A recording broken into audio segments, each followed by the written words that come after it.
Chapter 121. Unreasonable Demands. The reason for the silence became obvious half an hour later, when a runner from the walls arrived with a message. "Your Highness, this arrived for you by arrow," he explained. In fact, the scroll was still wrapped around the arrow and sealed with wax, marking the origin as a member of the Dago's royal family. "Your Highness Princess Alexis, in consideration of your presence within the city of Burton, we have held off on firebombing the city for 1 day. Should you surrender the city and present yourself unarmed and unaccompanied within the next 24 hours, there will be no need for civilian casualties. For their crimes against Dagos, the lives of Dominic Wavemates and the family of Marquis Burton are to be considered forfeit. I am looking forward to your positive response. Duke Albroles." Dominic looked at the scroll. He didn't recall doing anything in particular to this duke. In fact, he had never been to Albroles. This had to be because he was a Wavemates dragonkin. Interesting. They not only know that we are present, but they know who you are. Dagos considers the entire Wavemates royal family to be wanted criminals. But they have also considered your presence important enough to individually name you before the Marquis Burton. Princess Alexis noted. "I'm not sure if I should be honored or not, but somehow it feels good to feel wanted." Dominic joked. Princess Alexis sighed as she read the letter again, then looked out over the city. "You know that they have enough men there to storm the city and force their way in, right? Even if we stop the airships, it's only a matter of time before the city is either starved out or burned to the ground and sacked. I knew that this mission was unlikely to have a good ending when I volunteered, but this is faster than expected. With the natural suns here and the Magitech orbs for the mages, I give it 3 weeks if we can contain most of the fires. 3 weeks to either fight our way free or find a way to get them to leave." She spoke softly, but Dominic noticed that she hadn't mentioned surrender. They surely wouldn't kill a captured royal from Signia, and if the city fell, the rest of them would all be killed anyhow. It would be faster for her to surrender, but the result was likely to be the same. Dominic had zero faith that they wouldn't burn the city to the ground the moment that they had the princess, no matter what her response was. Moments later, the door burst open, and Marquis Burton rushed in, flanked by his older sons. He also had a scroll in his hand, with the same wax-sealed emblem on it. "This was delivered to me by one of the staff." He huffed, then slammed the paper on the desk and glared at the princess and Dominic. "Marquis Burton, you worthless sack of shit. You have 6 hours to bring me the bodies of the princess, her guards and her advisor, or our artillery will begin the firebombing of your city. If you want to have any commoners left in your so-called marches, you know what to do." Dominic wondered what the whole insult to the Burton marches was about. When the title was granted, Burton was the border between Dagos and Signia, but that was hundreds of years ago, and the border had moved 600 kilometers north since then, over the course of 4 major wars.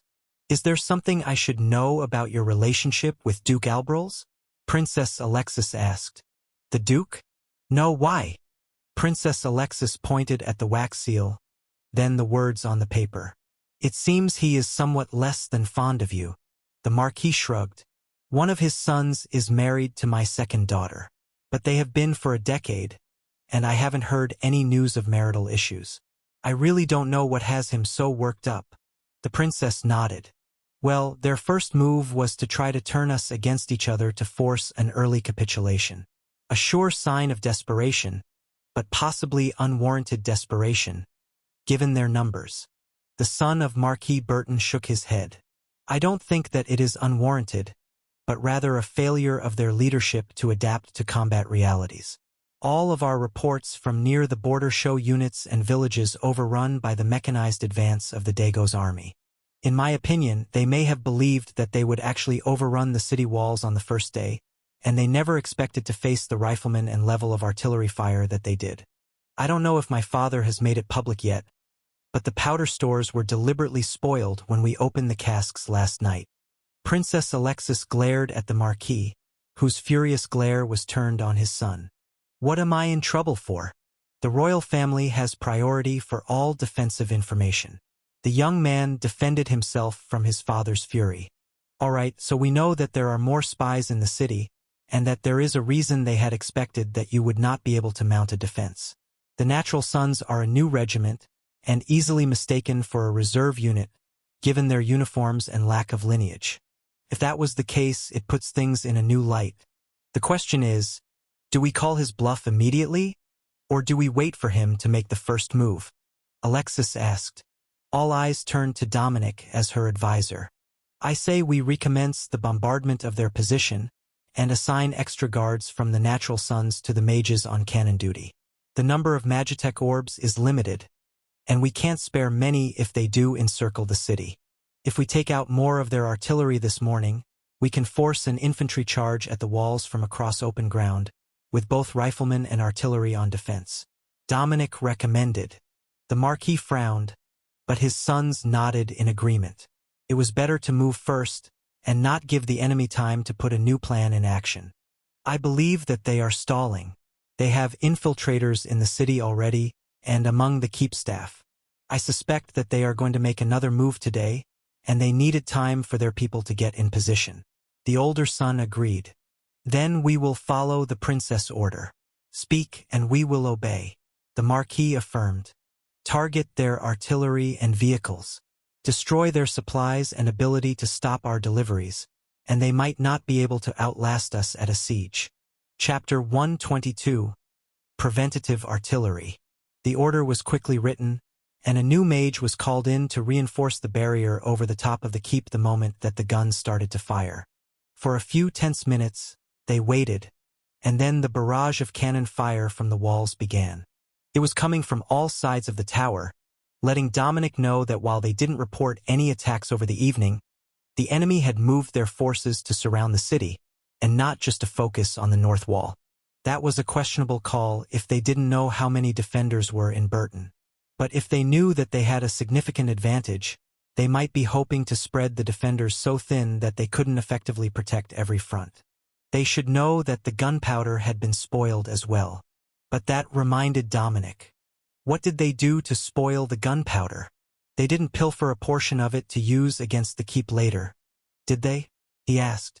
The elder son of the Marquis shook his head. No, it's all there, and all the kegs were full. They poured them full of wine from barrels that were stored in the same area for soldier rations. Princess Alexis made an annoyed sound, and then shook her head. The wine will take forever to dry out from the gunpowder, and I have no idea how bad the leftover product will be. I wouldn't count on salvaging any of it. But that makes it even more important that we keep up the rotation of mages along the walls. Let them think that we have more powder than they knew about, and that we're not shy about using it. If we're lucky, they'll think that their infiltrator lied to them and failed their mission, and that might change their plans. The longer that we delay, the better. We're still waiting on strategic reports from the rest of the royal family, and I expect that there will be multiple other attacks this morning. When they tried to assassinate us last time, they hit all of us in the same afternoon. I would expect no less of them this time. She insisted. The Marquis nodded. They have been building their armies for some time, but my immediate concern is whether they're acting alone. If it is just Dagos, there is some hope that we might be able to deal with them. If they have teamed up with West Kyria, the number of troops that they will be able to field will be far beyond anything that we can hope to handle. West Kyria was a small nation to the east of Dagos, who shared a border with a portion of northern Signia. While they weren't as advanced with their techno-magic as Signia was, they were known to have a large number of mages and witches among their population. And they had a much higher population than most of their neighbors. Are we not concerned about them teaming up with Axbridge? They might not share a border with us, but they have a large border with Dagos. The younger son asked. Dominic shook his head. No, I was there for a number of years. They took so many new serfs from Wavemates that at one point Dagos had to send envoys requesting that they stop accepting refugees from the former capital as it was becoming depopulated. Things are tense between them, and I believe that Axbridge might be eyeing portions of southern Dagos for themselves. The locals haven't been particularly welcoming to the northerners, and half of what used to be Wavemates is still abandoned a decade after the conquest. The Marquis snapped his fingers. So, that's why they called you a criminal and wanted you turned over. You were an agitator within their new territories. Dominic laughed. There were so many foreign soldiers in every former Wavemates village that survived the war that nobody even dared to breathe freely, much less openly rebel. No, they said that because I am a Wavemates dragonkin, not merely because I'm from Wavemates. Dominic explained with a tap on his short golden horns. Well, mostly. I am sure that they have at least a few reasons to call me a threat to society. Like the day that Dagos invaded, the months after that as Dominic fought his way west into Axbridge, or just this last year when he made his way to Signia. He had been caught more than once by soldiers, and he had exactly zero sympathy for them. Princess Alexis kept her face carefully neutral as she listened to Dominic's excuses. There was no doubt in her mind that those casual words covered up many brutal deaths, but he still looked so wholesome and innocent. He really did remind her of a favorite protagonist in one of the romance books she had read. Such wonderful men only existed in books, but he wasn't too bad, she thought. At the very least, he wasn't a lecherous pig corrupted by privilege. Plus, he blushed so adorably when you teased him. Dominic had no idea that she thought such things about him, and assumed that her soft smile was a result of a mutual lack of concern for the welfare of Dago's occupation army soldiers. The Marquis, on the other hand, had taken the interaction in a completely opposite direction, and thought that Dominic's vague description and Princess Alexis' amusement paired to mean that Dominic really was guilty of war crimes too unspeakable to be brought up in decent company. It wasn't unheard of for nobles to do horrible things for the good of their nation, and Dragonkin aged slowly. It was better not to ask, he decided. Slowly, the sound of cannons was met with the sound of returned fire, as the Dagos occupation force realized that their attempt to settle this without a battle had been denied. Flaming boulders and clay casks full of burning oil were lobbed into the city, and the locals sprung into action, using bags of sand to douse the fires on clay-tiled roofs before they spread too far. But that would not last long. Fire was pernicious, and eventually, it would find a foothold. Chapter 123, Firebombing. The mages along the walls used a bit of their mana to block incoming flaming projectiles, while letting ones that weren't obviously attempts to firebomb the city pass. They were limited in their abilities, and the cannons were their highest priority. Shame we didn't have more cannons. Princess Alexis sighed. Marquis Burton shrugged. This defense has held for over a century. Granted, we haven't faced an attack on this level, but it has served us well. Dominic stepped to the window and began erecting small area barrier spells to block flaming projectiles while they planned. He didn't need to stop them entirely, just slow them enough they fell short of the city, or shatter the vessel, and then the oil would disperse into a fireball in the sky. The messenger standing by the window with Dominic began to relay messages. The north wall is holding strong. Rifleman Commander Dax has confirmed a Dagos noble kill by rifle from 1100 meters.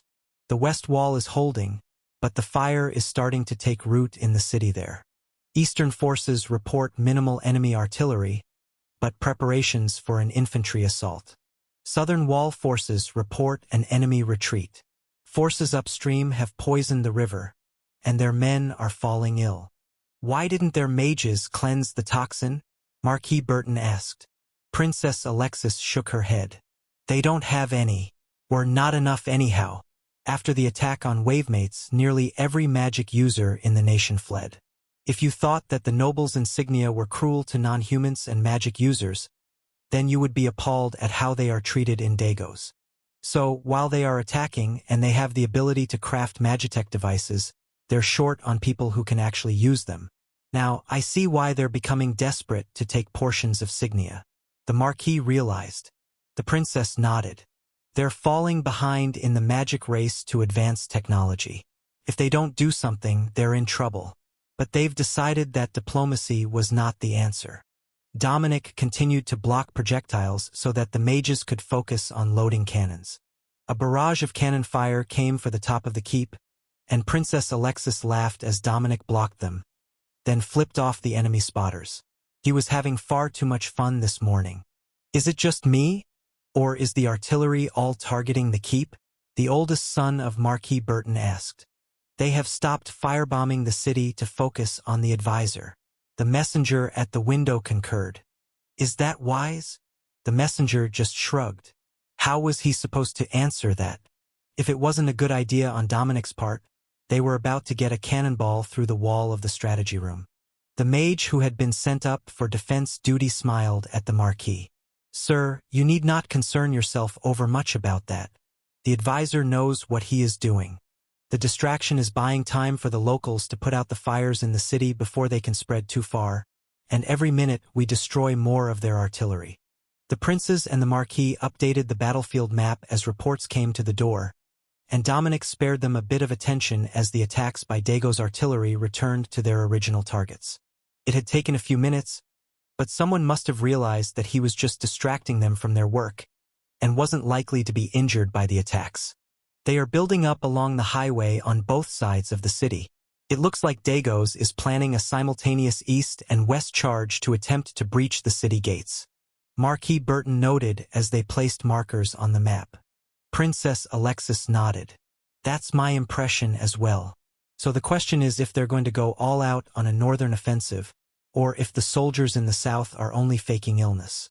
Dominic watched as half of the airships descended, adding their firepower to the assault and devastating the back lines of the Dago's force, which were out of range of the city's cannons.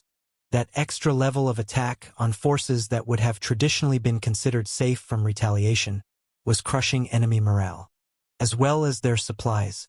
Dago's has lost over half their remaining artillery in the last 15 minutes. Dominic noted when he finished blocking attempts to burn the city. The enemy was running low on ammunition, thanks to the efforts of the airships to target their supply stations, and the rate of fire of the defenders was causing chaos in their ranks. At this point, they were too busy to be doing anything but protecting themselves and digging in to fortify their remaining positions against Burton City's defenders. Then, a massive explosion outside the city caught everyone's attention. The airships just detonated a munitions storage location on the south side. The crater is hundreds of meters wide. Estimated casualties are in the thousands. The messenger relayed. That would change things. Secondary explosions followed from the south as the bombardment continued. Then another explosion rocked the east side of the battlefield. A second munitions storage vehicle has detonated. The army has begun to charge the walls. Orders. Order the riflemen, archers, and cannons to target the infantry.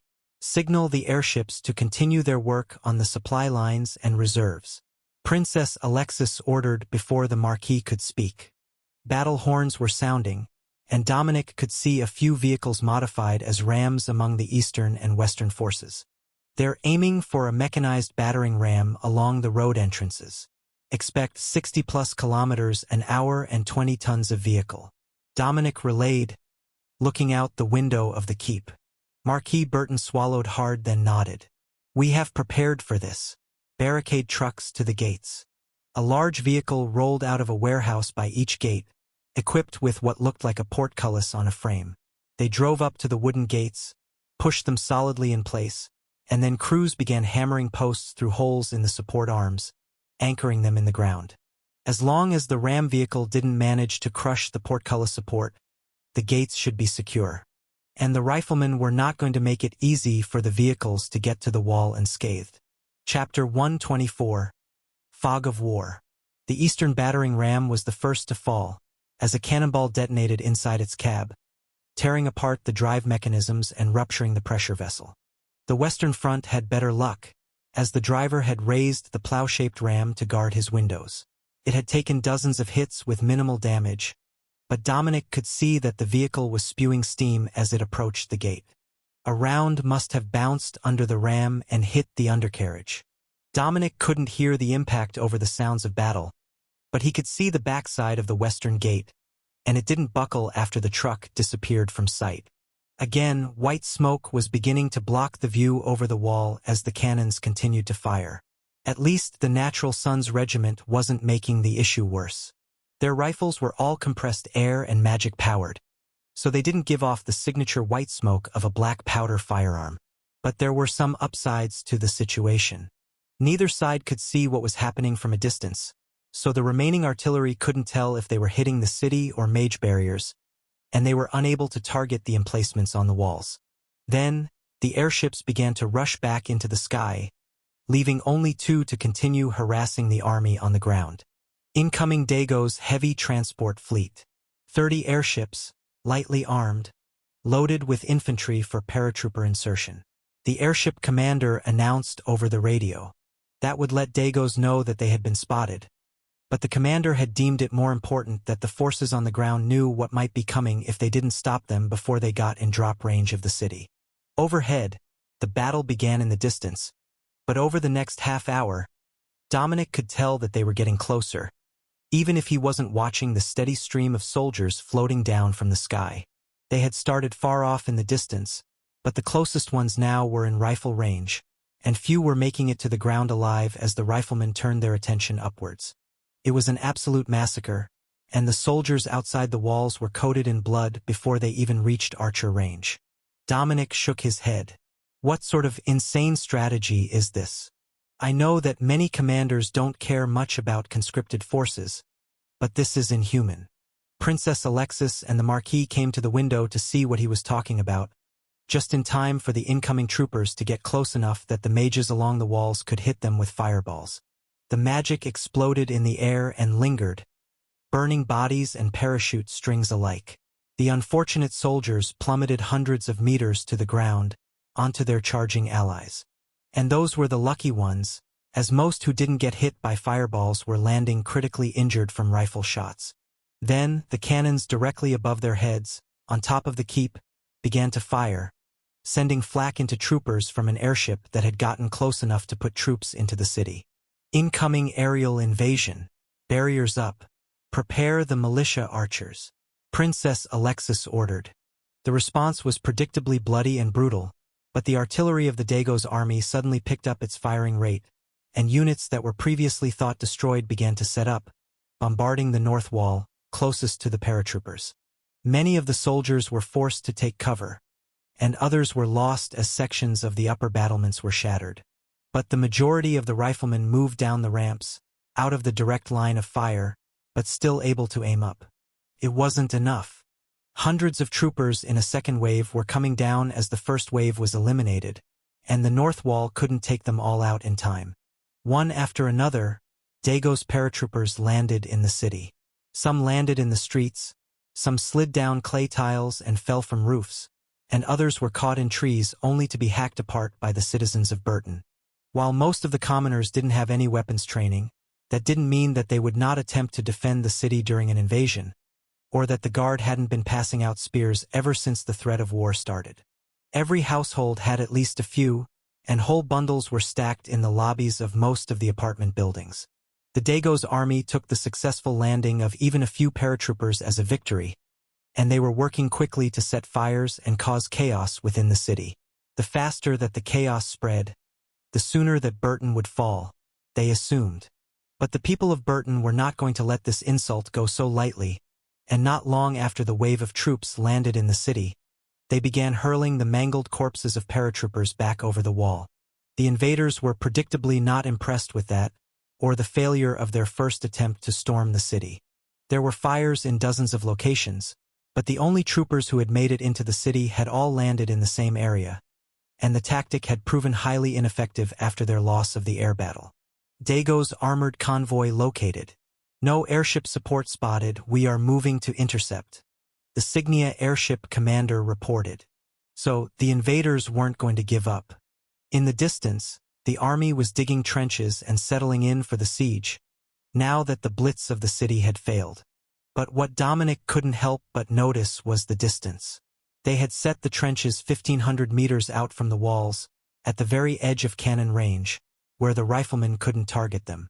At least not easily. What do you think their strategy here is? Are they setting a staging area for another imminent assault? Or do they plan to wait us out? Dominic asked the two better-trained nobles in the room. Princess Alexis shook her head. I think that they're planning to cut us off from reinforcements and see how long we can keep the army supplied.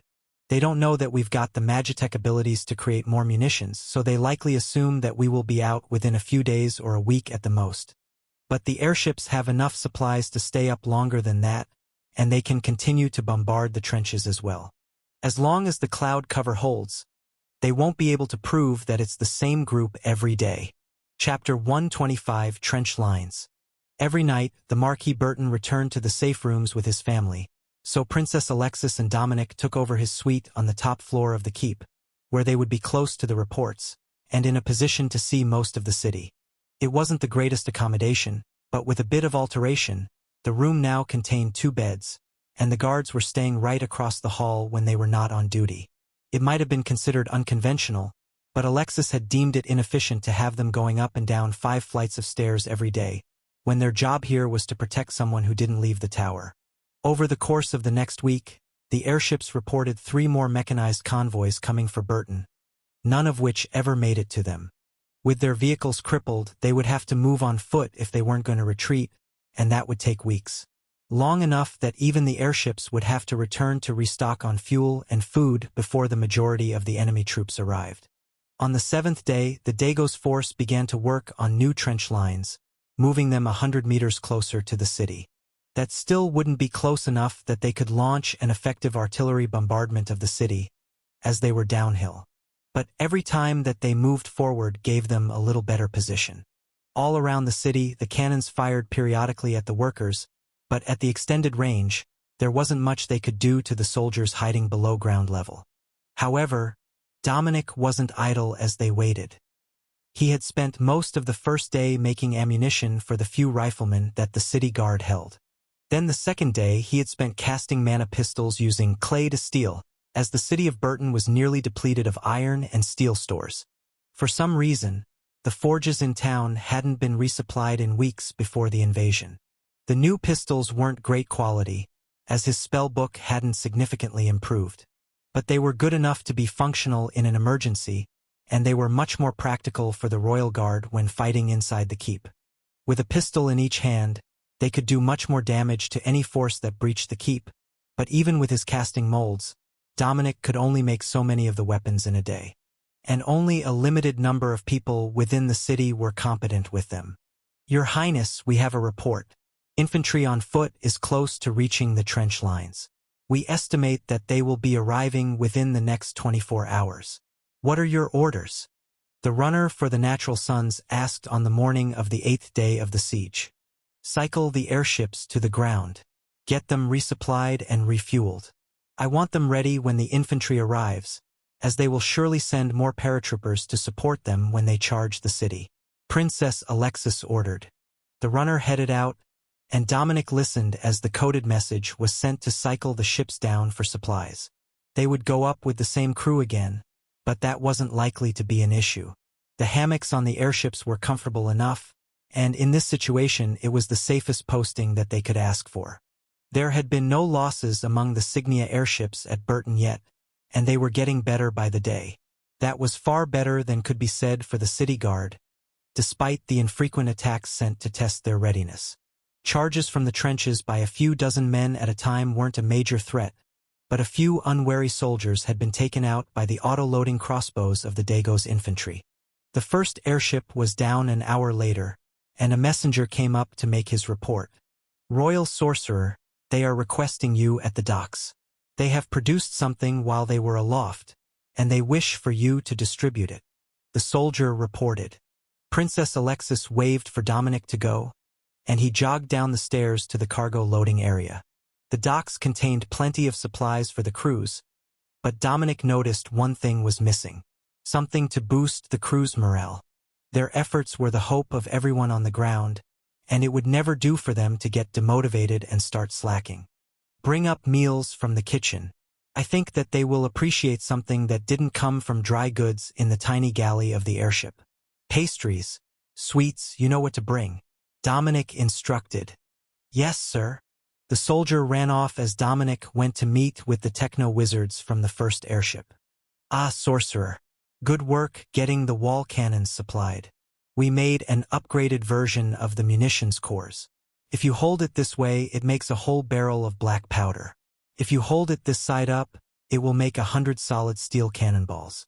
Not pig iron, refined steel." Needless to say, that was not easy to accomplish with an unbonded Magitech orb. It's brutally mana-intensive, but I'm sure that you can make good use of it. Perhaps some of the mages in the city as well. I've got 2 of them for you, and the others will have 1 or 2 each as they land. We've kept 2 for each ship, 1 for us and 1 for the mage. That way, we can keep a small stock of munitions ready, in case one or both of us are injured. He explained.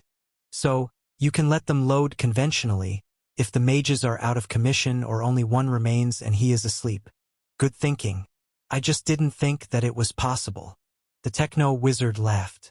It's the same rubies, but cut and polished specifically. Here, I made you a copy of the plan, but remember royal regulations, that must never be seen by anyone else, so burn it once you have memorized it. Dominic nodded. He hadn't read any such regulation, but he hadn't actually read any of the parts of the textbook that covered the creation and security of Magitech device plans. That was much later in his tutoring lesson plans. After the supposedly important things like how to address nobles, how to dress, and table manners. A fat lot of good that had done him. He didn't actually care how anyone was supposed to be addressed, and his table manners were fine before the lesson started. They should have started with military etiquette. Dominic moved the orbs into the storage device on his toe, and shook the techno-wizard's hand. Don't leave just yet. I've got the runner bringing you baked goods from the kitchen. Dominic instructed. The older man laughed. And who is supposed to poison test them for us? That's why we bring only security-tested shelf-stable goods. Dominic pointed at himself. I will purify them with a spell, then taste test them for poison so your crew can have a little treat. Taste testing a dozen rounds of pastries is a hardship, but I will do my best to endure. Behind him, Dominic heard the loading crew chuckle. If you run out of stamina, we will volunteer to taste the baking of his lordship's kitchens in your place. One of the dockworkers offered. See? No shortage of poison testers. Chapter 126, Motivated Flyers. The sacks of pastries came up a moment later, and Dominic grabbed one of each before casting Quality Kibble, the amusingly named purification spell. Oh, I think you have an admirer in the kitchens, Lord Techno-Wizard. They sent you a whole batch of pistachio and chocolate croissants. Dominic noted. The old man stole the remainder of the pastry from Dominic's hand with a scowl. You only need 1 bite to test for poison. Give me that. They're my favorite. Dominic sampled the others, tearing off 1 bite and then handing the rest to the dockworkers standing nearby. 1 bite of each of 6 different types of pastry wasn't much, but it was a nice little break in the middle of their shift. Sir, the cargo is loaded. We're just waiting on the last crewman. The dock master informed them. Good luck up there. You've all been doing wonderful work, and it's saving our backsides. Dominic called as the techno-wizard ran back to his ship. I brought more pastries. There are all 12 ships coming down, right? The runner asked. Dominic nodded. Yeah, over the next 2 hours or so. Assuming that they don't see any enemy airships. They'll stretch it out another day or 2 if they need to. We called them down well before they were out of supplies. Dominic watched carefully to see if there were any strange reactions to the news, but he didn't see any. The earlier attacks had made him paranoid about traitors inside the city, or that they had missed one of the Dago's invaders, and they had blended into the general population. One by one, the airships came down, and the Dago's artillery tried to shoot them out of the sky. Unfortunately, they weren't even getting close, as the airship dock was right in the middle of the city. The best they could do was lob the occasional shot over the walls, and earn a punitive volley from the airships on their way out. Firing from above and aiming down into the trenches, the cannons could cause some real devastation when they hit their targets. Each techno-mage handed him a few more of the orbs, and Dominic began to formulate a plan for how they could be used best. The mages were limited, but they were doing a wonderful job of keeping the cannons firing with the existing self-loading cannon orbs. But if they pretended to be running low on magical assistance and started carting out powder kegs and cannonballs, they might be able to trick the enemy into an early charge, as they would think that the defenders hadn't noticed the spoiled powder yet. As Dominic turned to head back into the keep after the last airship had finished its strafing run and returned to the clouds, he noticed that 2 more were coming down. They were the first pair that had come down for supplies, so Dominic waited as they landed at the docks and the crews got busy, wondering what was wrong. Relax, gentlemen. We just got the idea that Dago's soldiers can probably count as well as our own. So wouldn't they know how many airships we landed? It's better if they report more than we actually have. Either they'll stop sending paratroopers, or they'll have to send a much stronger response, thinking that we have an extra 2 ships hidden somewhere. The captain explained. So, the ground crews made themselves look busy, moving empty crates in and out of the ship, following the same process as a regular restocking mission, except they carried the same crate both ways. Once they had put on the show long enough, the ships left again, and Dominic prepared to return to the princess. He was just entering the keep when the royal guards found him. "Ah, Dominic, come with us. We're going to the wall. It's good for morale for the city's soldiers to see their leaders on the wall with the archers and riflemen. We will be counting on you to protect the princess." Colonel Wilkes informed him in a dry tone. The royal guard was likely better at it than Dominic was, but it would look weak for her to cower behind them if the wall was attacked. "Give me a second to put on my armor. I've got to make an impression if we're going to visit the wall." Dominic agreed. The guards laughed and made a grabbing gesture, indicating that they would help him into his armor. Dominic stripped off his robes and threw on the chain layers with their thick linen underlay, then put the robes back on to equip the chest and shoulder plates, plus the gauntlets. "All right, now we're ready," Dominic decided. Colonel Wilkes lifted Dominic's hood and pulled it down, so that his whole face was shadowed, unlikely to be recognized from a distance, for the full, mysterious, magical advisor vibe. They joined the group with the princess and Marquis Burton, and Dominic fell in a step behind them, so the guards could form a V around them as they walked down the elevated roadways. They didn't take the cars to the wall, that would hide their presence.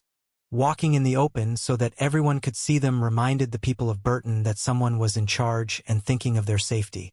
Dominic wasn't sure how true that was, but that was what the book said the purpose of these excursions was.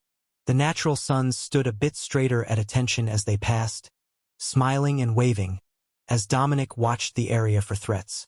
The princess was in freshly polished armor, glinting in the sun, so there would be no mistake that someone important was on the wall, in clear sight of the enemy. Movement in the distance caught Dominic's attention, and he watched as a Dago soldier hidden under the ruins of a destroyed vehicle moved a rifle to his shoulder and carefully opened the steam chamber on his pack. A hidden enemy sniper. But Dominic's eyesight was better than average, and he had spent years looking for game in the underbrush. The man twitched a little as he prepared to fire, and Dominic raised his hand, bringing up an area barrier at the same instant that the sound of the rifle firing reached them.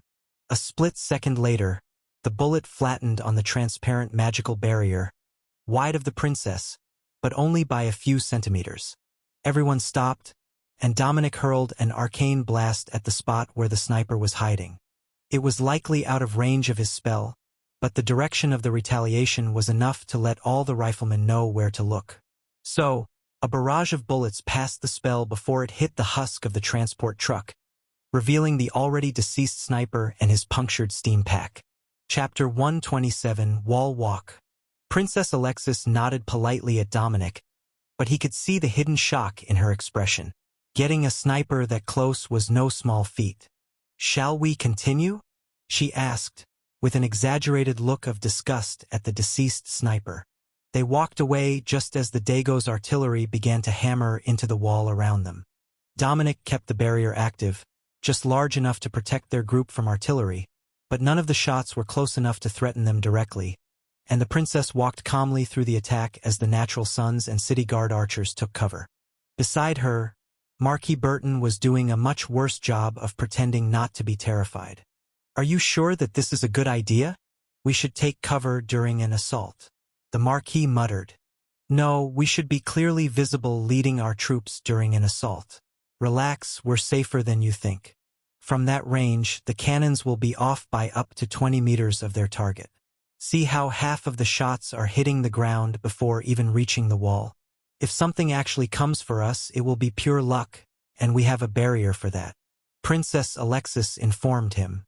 When they reached the center of the wall, horns sounded in the distance, and the Dago's army rose up out of the trenches to charge across no man's land toward the city walls. "There we go. We've got them out in the open before their reinforcements arrived. Now it's up to the riflemen." the princess declared, looking vaguely relieved, but still incredibly nervous. They reached the central tower on the north wall, and Dominic motioned for them to wait. I have an orb to create powder and solid shot. Give me a moment and I will make a stockpile here in the tower for distribution, in case the mages get tired during the assault.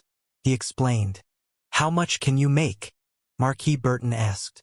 A few kegs of powder and a few hundred rounds of shot shouldn't be too hard. I will do the same at the other towers if we walk that far.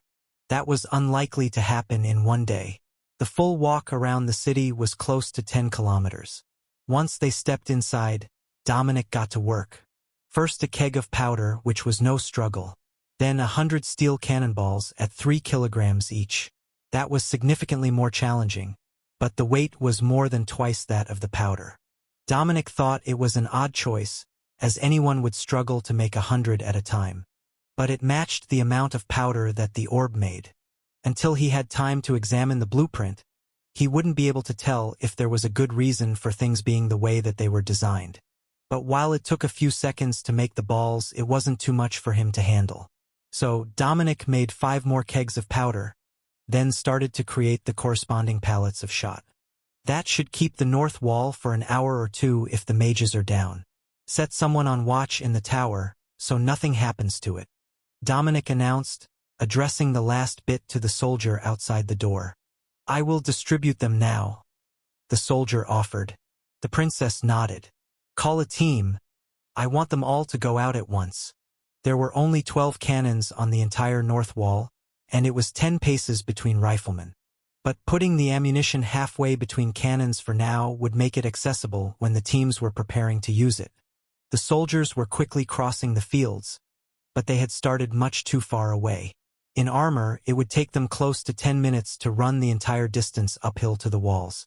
In Dominic's mind, it would have made more sense to spend another week or two digging the trenches closer. But they were coming in force today, and from what Dominic could see, it looked like they had nearly emptied the trenches. The cannons adjusted their aim, firing low to detonate rounds in the front ranks of the charging soldiers. Then the volleys of arrows began, and the infantry raised their shields. But the rifles didn't care about shields, and the front rank began to collapse under the hail of fire from the riflemen. No movement from the southern front. Only east, west, and north. It looks like they really are in dire straits, Colonel Wilkes reported, relaying the flag messages from the other sides of town. Then, a few seconds later, under 2,000 troops on the east and west flanks, 5,000 on the north.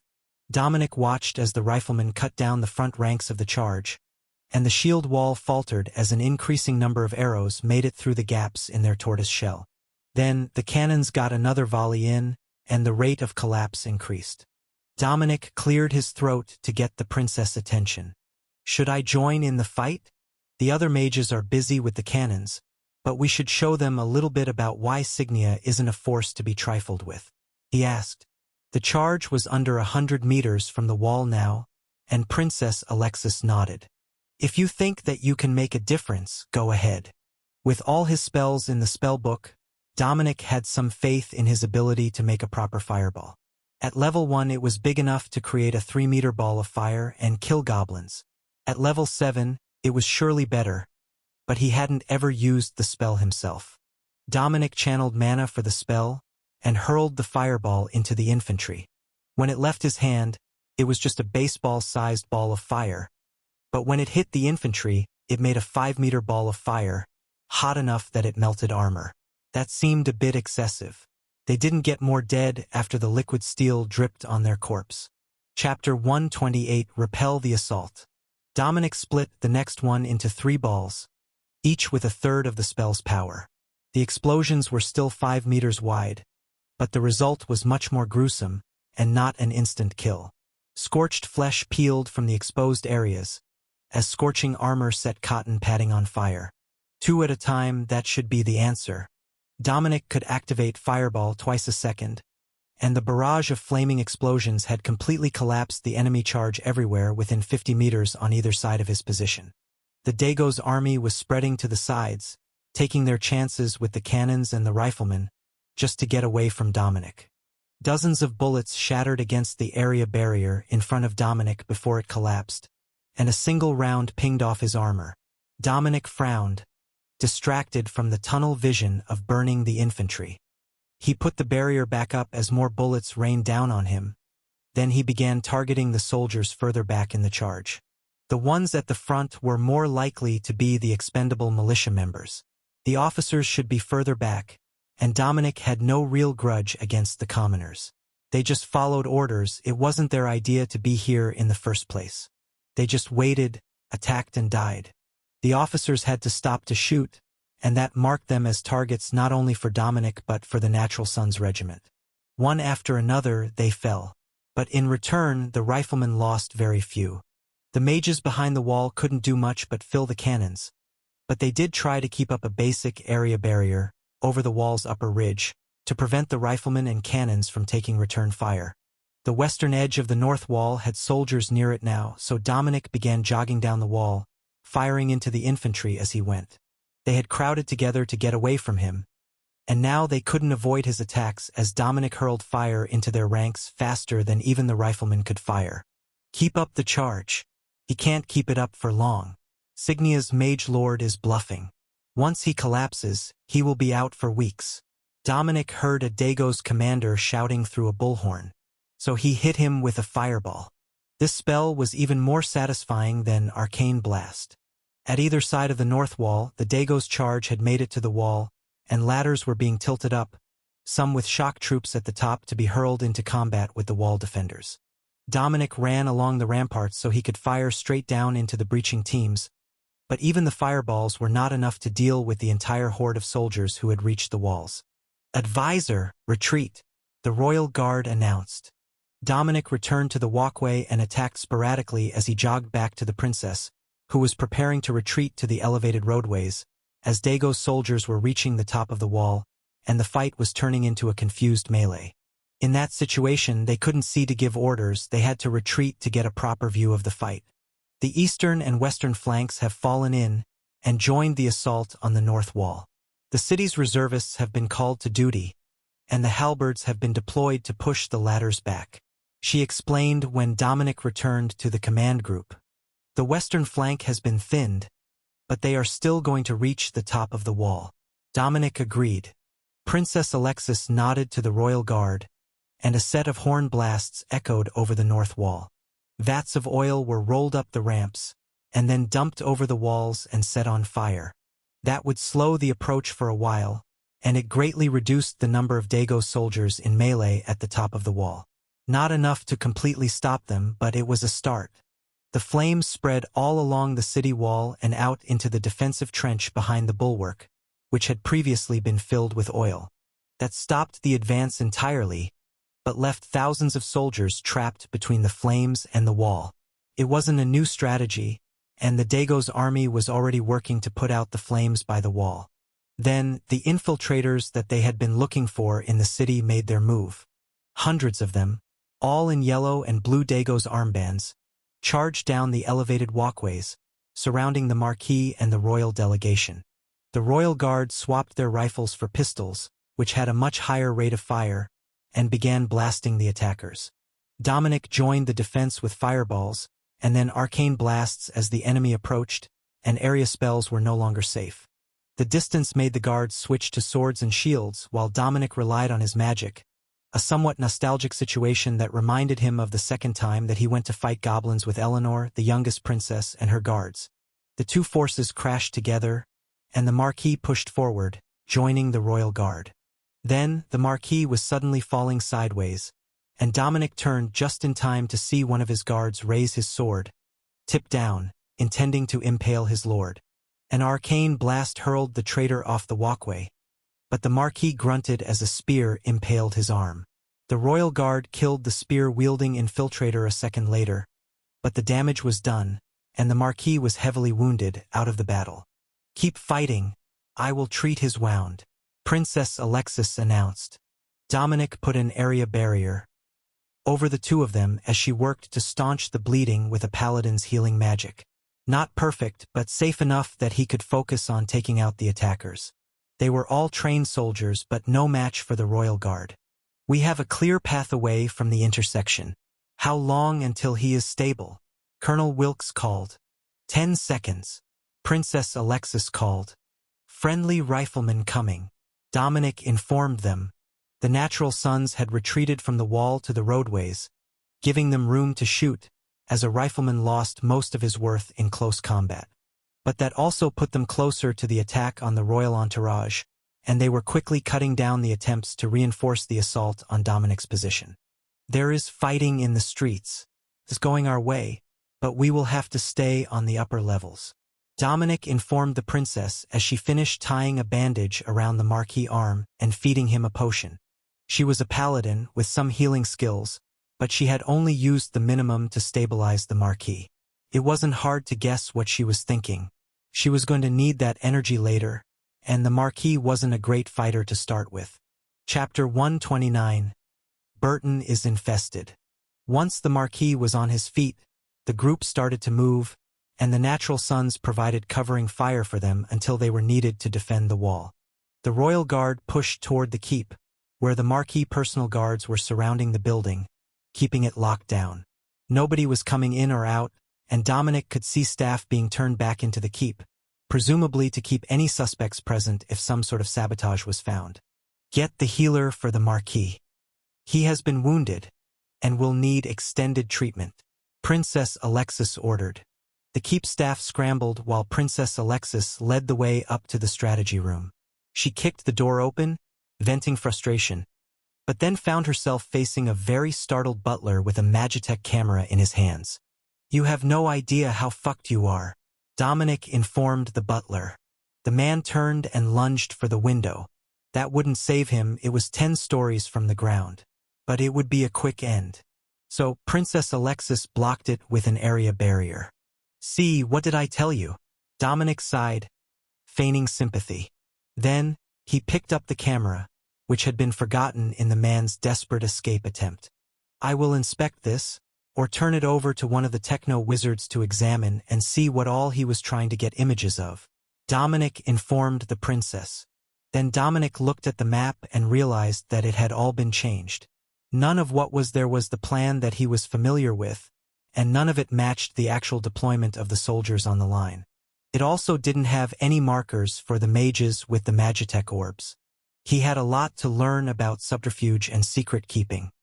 He hadn't even considered that the princess might have rearranged the deployment map and changed all the troop numbers before she had left the room. Normally, when they retired for the night, they put everything away and rebuilt it from the morning reports. But, in the spirit of the moment, he took a blanket off the chair and lay it over the table while the guards pulled the spy to his feet. Once the traitor was gone and the area was deemed secure, swept of Magitech devices that might be relaying their communications, and not hiding any traps or bombs, Dominic slumped on the sofa, while Alexis leaned back in the office chair and put her boots on the table. What a mess. I have no idea how they got so many infiltrators into the city in advance, and into positions of trust. This feels like they have been planning the invasion for years, and only acted now because they were sure that they could succeed. She muttered. I wouldn't say that it was impossible. When they took Wavemates, they hit the entire nation in the matter of 2 days. A blitz attack that conquered the rural areas of the nation faster than the capital fell, and Kynwyn didn't have a city wall. Dominic replied. There was a commotion in the hallway, followed by silence, and Dominic opened the door to see what was happening. The maid who had been assigned to his rooms in the tower was there with a cart of food and a fresh bandage on her arm. What happened? Should we call a healer? He asked. The maid gave him a sad look. There isn't one left to call. Last year, when I was hired, the Marquis brought in a whole group of new staff. Most of them turned on the Marquis an hour ago. The healers are dead, most of the staff are dead, and the Marquis has been assassinated. The Marquis is being attended to by his sons, who were at the west wall until a few minutes ago. Where were you during the attack? I need to piece together what happened. Dominic asked. I was in the kitchen, then I was assigned to deliver lunch to the airship docks, but I was turned back. The guards took it to them directly. After that, I returned to the kitchens, and found one of the cooks going insane with a sword. I was cut and then ran to get the guards. But when we got back, Most of the kitchen staff were either injured or dead, and the crazy man had been killed with a kitchen knife.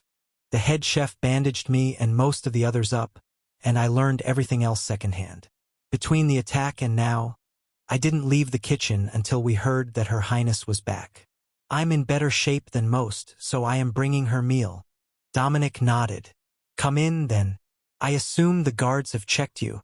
The maid blushed and nodded, while the guard at the kitchen lift's end of the hallway gave Dominic a wink. Well, that was interesting news. But not his business as long as the search still got done correctly. Dominic cleansed the food, and the maid smiled at him as she poison tested it, then left the room. She would wait outside for a few minutes, just in case it was slow acting. But Dominic wasn't expecting more problems from the kitchen now that the traitors had outed themselves. At least no more problems today. After a few minutes, they began to eat, while the princess stared at the closed door. You know, the Marquis will be completely useless from this point on.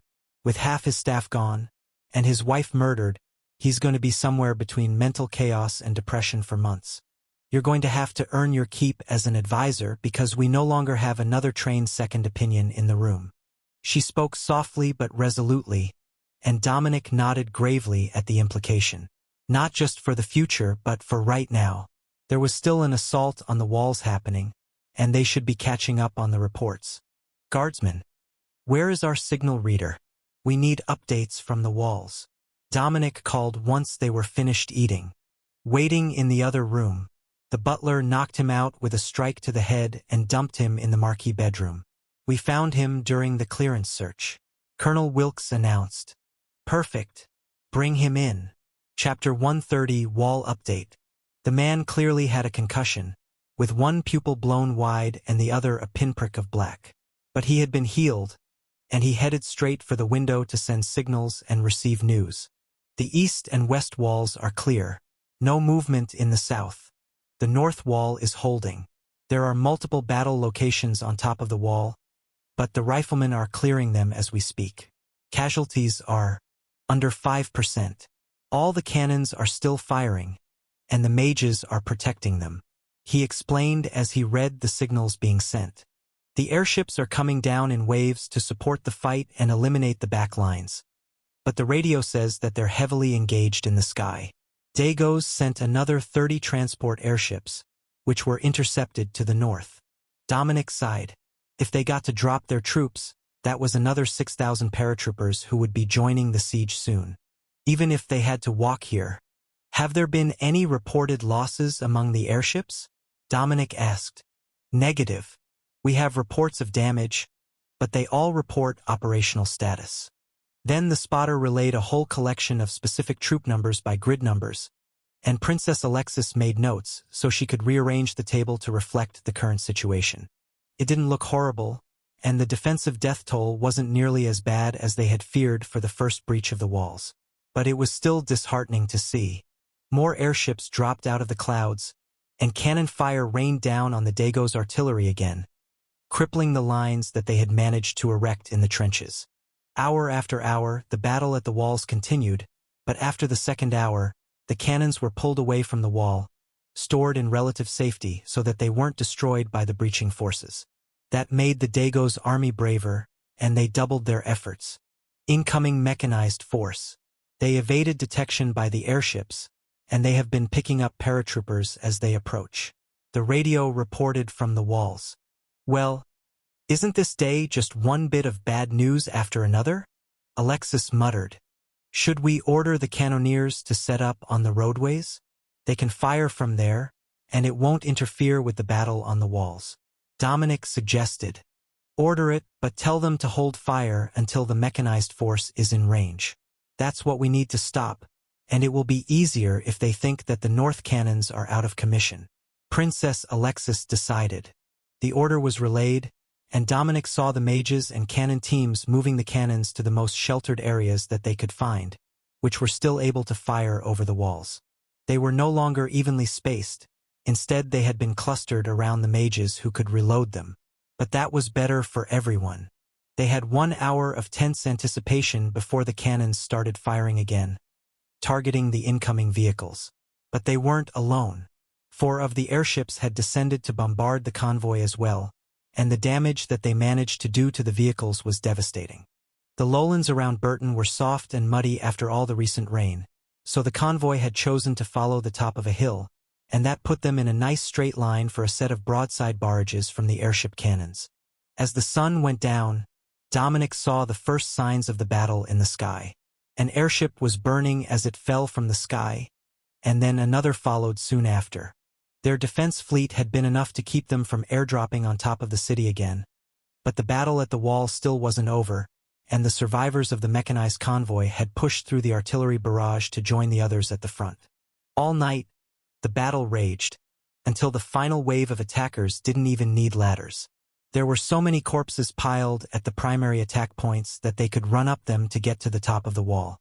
But time after time, they were met with the unrelenting fire of the Natural Sons Regiment, and driven back over the wall. Dominic wasn't sure when he fell asleep, but he woke upright on the couch in the command room with Princess Alexis asleep across his legs, and their breakfast meal sitting on the table. There was a single mage in the room, who replaced the message spotter at some point last night that Dominic only vaguely remembered. "How long was I out? What is the situation?" Dominic asked. "4 hours. The attack is over, and the mages have knocked the corpse pile away from the walls before retiring for the morning in separate houses with guards from the riflemen. The current state of the battlefield is peaceful, but other than that, I cannot say. There have been no messages at all this morning. Everyone is too exhausted for unnecessary movement." The mage replied. "The mages from the other walls?" Dominic asked. "Cycled out with the ones loading cannons all night. You ordered it just after dark, right?" "I remember that part." Dominic agreed. The mage laughed quietly, so he didn't wake the sleeping princess. "Sit there. I will bring the food cart to you." Dominic sat and ate quietly as the mage watched for any movement among the enemy troops. The movement woke Princess Alexis, who shifted to prop herself up on the arm of the sofa and then opened her mouth for Dominic to feed her. The mage at the window made a point of ignoring the decidedly intimate moment, and the small battle that ensued when Dominic tried to feed her the pineapple slices from his plate, which she absolutely despised. "All right, we're up, and I need a shower. Advisor Dominic will respond to emergencies," she instructed, then got up and walked into the attached and soot. The mage gave a tired sigh as Princess Alexis turned on the shower. "Between you and me, I don't think that we can take another assault like that. I haven't done the math yet, but the combined death toll of the last 24 hours has to be close to the total population of the city. We've lost nearly half our militia, an even larger portion of our city guard, and the riflemen are exhausted, with rifles in desperate need of service. They're still working, somehow, but I've seen them using loading rods to replace broken levers, and all the rifles look like they've been through hell." Dominic nodded. "At least the rifles are still working. I should go out and see if they need any urgent repairs, though. They were made for hard work, but the number of rounds fired since the siege started is more than anyone had anticipated when they were designed. I can see that they're cleaning them properly and doing their best. But normally, riflemen don't fire more than a few dozen shots a day. You know how it is." The mage gave a cynical smile. "Firsthand. I saw more than 10 of the Dago's riflemen either have a weapon explode on them or fail to fire during my shift on the north wall last night. Those temperamental rifles are nothing like what was made for the riflemen." Chapter 131, Parley. Once Princess Alexis was out of the shower, she motioned for Dominic to go in. "You still smell like gunpowder and magic. It's not bad, but you should wash and change out of your armor. The enemy is in no shape to attack again this morning, even if they want to," she insisted. "Yes, Princess, but it's afternoon. Then put your armor back on after you shower. Who knows what that moron Albrols will order by nightfall." Dominic showered and changed, then returned to the strategy room to see the princess staring out the window. "What do we see?" he asked. "There is a messenger with the white flag of Parley walking across the north fields. Get ready, we will take a car to the wall." As they descended the stairs past Marquis Burton's room, they saw him and his sons sitting silently, staring at the casket of his deceased wife. The boys looked like they'd aged a decade in a single night, and the Marquis himself couldn't be called anything but broken. Princess Alexis immediately dismissed asking him to accompany them, and left him with his grief. The driver raced across the city, so they were at the north wall when the flag-bearer was still only a little over halfway across the open ground. "What is the process for this? I didn't get to that part of the book," Dominic whispered. "We speak to them from the walls. There is no fighting until they're all the way back to their lines and the flag is put away out of sight."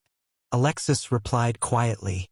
The formally dressed nobleman holding the white flag of parley stopped 10 meters from the wall and raised his voice. "Might I ask, to whom I have the honor of speaking?" he called. Alexis nodded for Dominic to answer on her behalf. "Royal Sorcerer Dominic Wavemates on behalf of Her Highness Alexis, 9th Princess of Signia." The nobleman nodded. "Nigel, second son of Viscount Staptentave, greets the princess and her advisor. Last evening, Duke Albroles was most unfortunately lost in battle, along with his entire command retinue.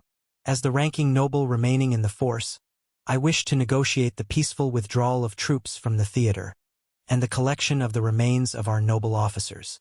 Dominic turned to Alexis, and she nodded, then held up her hand to indicate she would speak. "Lord Nigel, under normal circumstances, the hostile actions of the Dago's army would leave no room for a peaceful withdrawal. However, given the gravity of the loss of Duke Albroles in battle, I will grant your request. But I must ask, for our records, which titled nobles were lost in this engagement?" The nobleman sighed, and Dominic could see that the events of the morning had worn on him. Duke Albroles, all 5 of his sons, Prince Prescott, Lord General Albroles, plus the Barons of Dove, Gaston, Natalia, Dover, and Greenbelt. Dominic noted all that, and nodded gravely. Why the Duke had brought all 5 of his sons to the same battlefield was a mystery. Tactically, that was a terrible idea. So he asked, was there a particular reason that all of the Albroles heirs were gathered on the battlefield? Lord Nigel shook his head and ran his fingers through his tangled black hair. They weren't supposed to be. 3 of his sons were airship captains, and they weren't assigned to the Burton region. But they were all shot down here. The other 2 were brought as witnesses for his intended marriage to the princess after her surrender. The last was barely audible, as if he didn't really want them to hear it. "Ah yes, that makes sense. We received a letter to that effect," Dominic replied, as Princess Alexis looked like she was going to kill someone. Lord Nigel bowed. "Thank you for your mercy, Your Highness. I will have the cleaners begin their work now." He began to retreat, but Dominic stopped him with one last request. "What method of burial does Dagos prefer for their dead?" He knew that the answer was cremation, but he also knew that he could ask them to burn their own dead to remind them that they had made a tragic mistake in attacking the city of Burton. "If you will allow us to clear our dead, we will perform a proper cremation ceremony before our withdrawal," Lord Nigel offered. Princess Alexis nodded and raised her voice, so she would be heard down the wall. "We will allow you to gather and cremate your dead. But if your force does not withdraw after, we will consider it a complete disregard for noblesse oblige, and order our riflemen to target your officers in all future engagements," she announced. That already happened, but it wasn't an open and deliberate thing. Killing the ranking noble was an easy way to victory, but targeting every noble soldier in the ranks would be a disaster for their lineages. "I understand, Your Highness," he replied tightly, then turned and walked away. Not long after he reached the lines and planted the white flag on a pole, keeping it flying to signal the ceasefire, the Dagos soldiers began sorting the battlefield, separating the officers from the enlisted men, and the titled nobles from the rest of the officers. The process would take many hours, as there were far more dead than there were living, and the force looked like there was a disease running rampant through them. At some point, they had brought the majority of the soldiers from the south up to join the other forces, and that must have spread whatever illness they had to the rest of the soldiers. But they kept at their work, cleaning the dead and arranging them in piles to be cremated. The funeral pyres lit the night sky, a macabre reminder of the battle's true cost. But by morning, the survivors were packed up and leaving to the north with whatever they could carry. Was it wise to let them clear the battlefield? They will have taken as much of the wealth and magitech as possible back to Dagos with them. One of the city mages asked as Dominic and Alexis returned to the wall to watch the enemy depart. Indeed, but in the minds of the common soldiers, who are unlikely to see a cent of their promised pay from their dead noble masters, we will be the compassionate ones. The royal lady, who allowed them a chance to salvage some dignity as they returned home, Alexis replied, and it would crush morale if they were sent against her again. Chapter 132. Missing Marquis Burton. The early morning light dawned over thick black smoke as the cremation piles smoldered, darkening the sky to the point that it was nearly impossible to tell night from day. For the residents of Burton, this was a day that they would never forget. Not just the thick smoke, but the smell that came with it, as the bodies had been doused in thick tar oil to help them burn. The remnants of the Dagos army were in full retreat, not attempting to hold formation, and Dominic wondered how much banditry was going to increase between here and the border. Many would not want to go home and face the results of a lost war, but they couldn't stay insignia. Even their accent would give them away as foreign soldiers, if their face didn't do it first. But that wasn't Dominic's first concern. "What do you mean, the Marquis is missing?" he asked in an even tone that made the guard commander's spine shiver. "Just that, Lord Advisor. This morning his quarters were empty. His maid is also missing, along with a small amount of his clothing. There were no signs of a struggle, but he cannot be found, and he was not seen leaving the keep," the guard explained. Princess Alexis gave a nod to the royal guard, and they sent a pair of soldiers to search the secret exit tunnel for signs of recent usage. The Marquis was in a delicate mental state, but I hesitate to think that he would have harmed himself. "Could it have been more traitors?" the guard asked. "That is possible, but it is also possible that he has secluded himself for his mental health. The royal guard is joining the search now, but we will need you to bring the eldest son here to stand in his father's place while he is unwell," Dominic insisted. "Lord James is going to need a few minutes to prepare," the guard stammered. Dominic gave the guard a grim smile and patted him on the shoulder. "I completely understand, but he still has a duty, and unless he's willing to pass his birthright to one of his brothers, he needs to do it." The city guard left the room, and Princess Alexis winked at Dominic. "You are getting better at that, almost like you were born to give orders." Dominic laughed. "I suspect I was actually born to dodge the attacks of wooden spoons when I tried to sample dinner before it was ready. I was a true artist as a youth." The royal guard took in the light atmosphere between the two as they waited for the Marquis heir to arrive. The sorcerer and the princess were very well attuned to each other. They might be paladins from the same order as the princess, but she had always been more like a sister to them. With Dominic it was different, and for a moment, they began to consider that she might be feeling romantic towards something other than a book. However, that was when Dominic took a thin tome down from the strategy room bookshelves and handed it to her. "To study while we wait," he offered. Alexis looked confused for a moment. She wasn't interested in the bookkeeping of the Marquis estate. But when she opened the plain leather cover, she found that it was actually a romance story, rebound as if it were one of the record books. "There are a dozen more like it hidden on the shelves. I can tell by the paper," Dominic explained. He sat on the sofa to wait, and the princess took the other side, then leaned against him so she could put her legs up to place the book on. Definitely more than a friendly bond, the royal guards decided. The sight of the princess casually using her advisor as a backrest as she studied a ledger was what greeted James Burton as he walked into his father's strategy office, accompanied by a pair of royal guards. "Your Highness, I believe that you need to read this," the guard insisted. The flat tone made it hard to tell what he thought of the situation, but Dominic was getting better at guessing, based on experience with the royal guard. This was one of the, "this is going to be a pain in the ass" flat tones. Princess Alexis popped open the wax seal on the thick envelope addressed to her, and began taking out documents. Dominic read the beginning of the first page. "Inheritance transfer of title and deeds." Princess Alexis skimmed through the pages, and then got to a handwritten letter at the back. "Your Highness, given my mental state after the untimely passing of my wife, and the toll of stress taken by the siege on Burton City, this humble marquis requests the crown grant a living transfer of title to my eldest son James. I have trained him well, he knows the keep and all city business. He will serve the crown well and faithfully in my retirement. Please understand, I cannot continue to rule Burton from the same building where she died. I have taken one personal maid with me, as well as a driver and 2 guards. We will be retired to the capital to spend the remainder of my years in mourning. Your faithful servant, Marquis Burton XXXIV. Princess Alexis got up and closed the romance novel, then placed the documents on the table. Your father has chosen to retire early and pass the title of Marquis to you.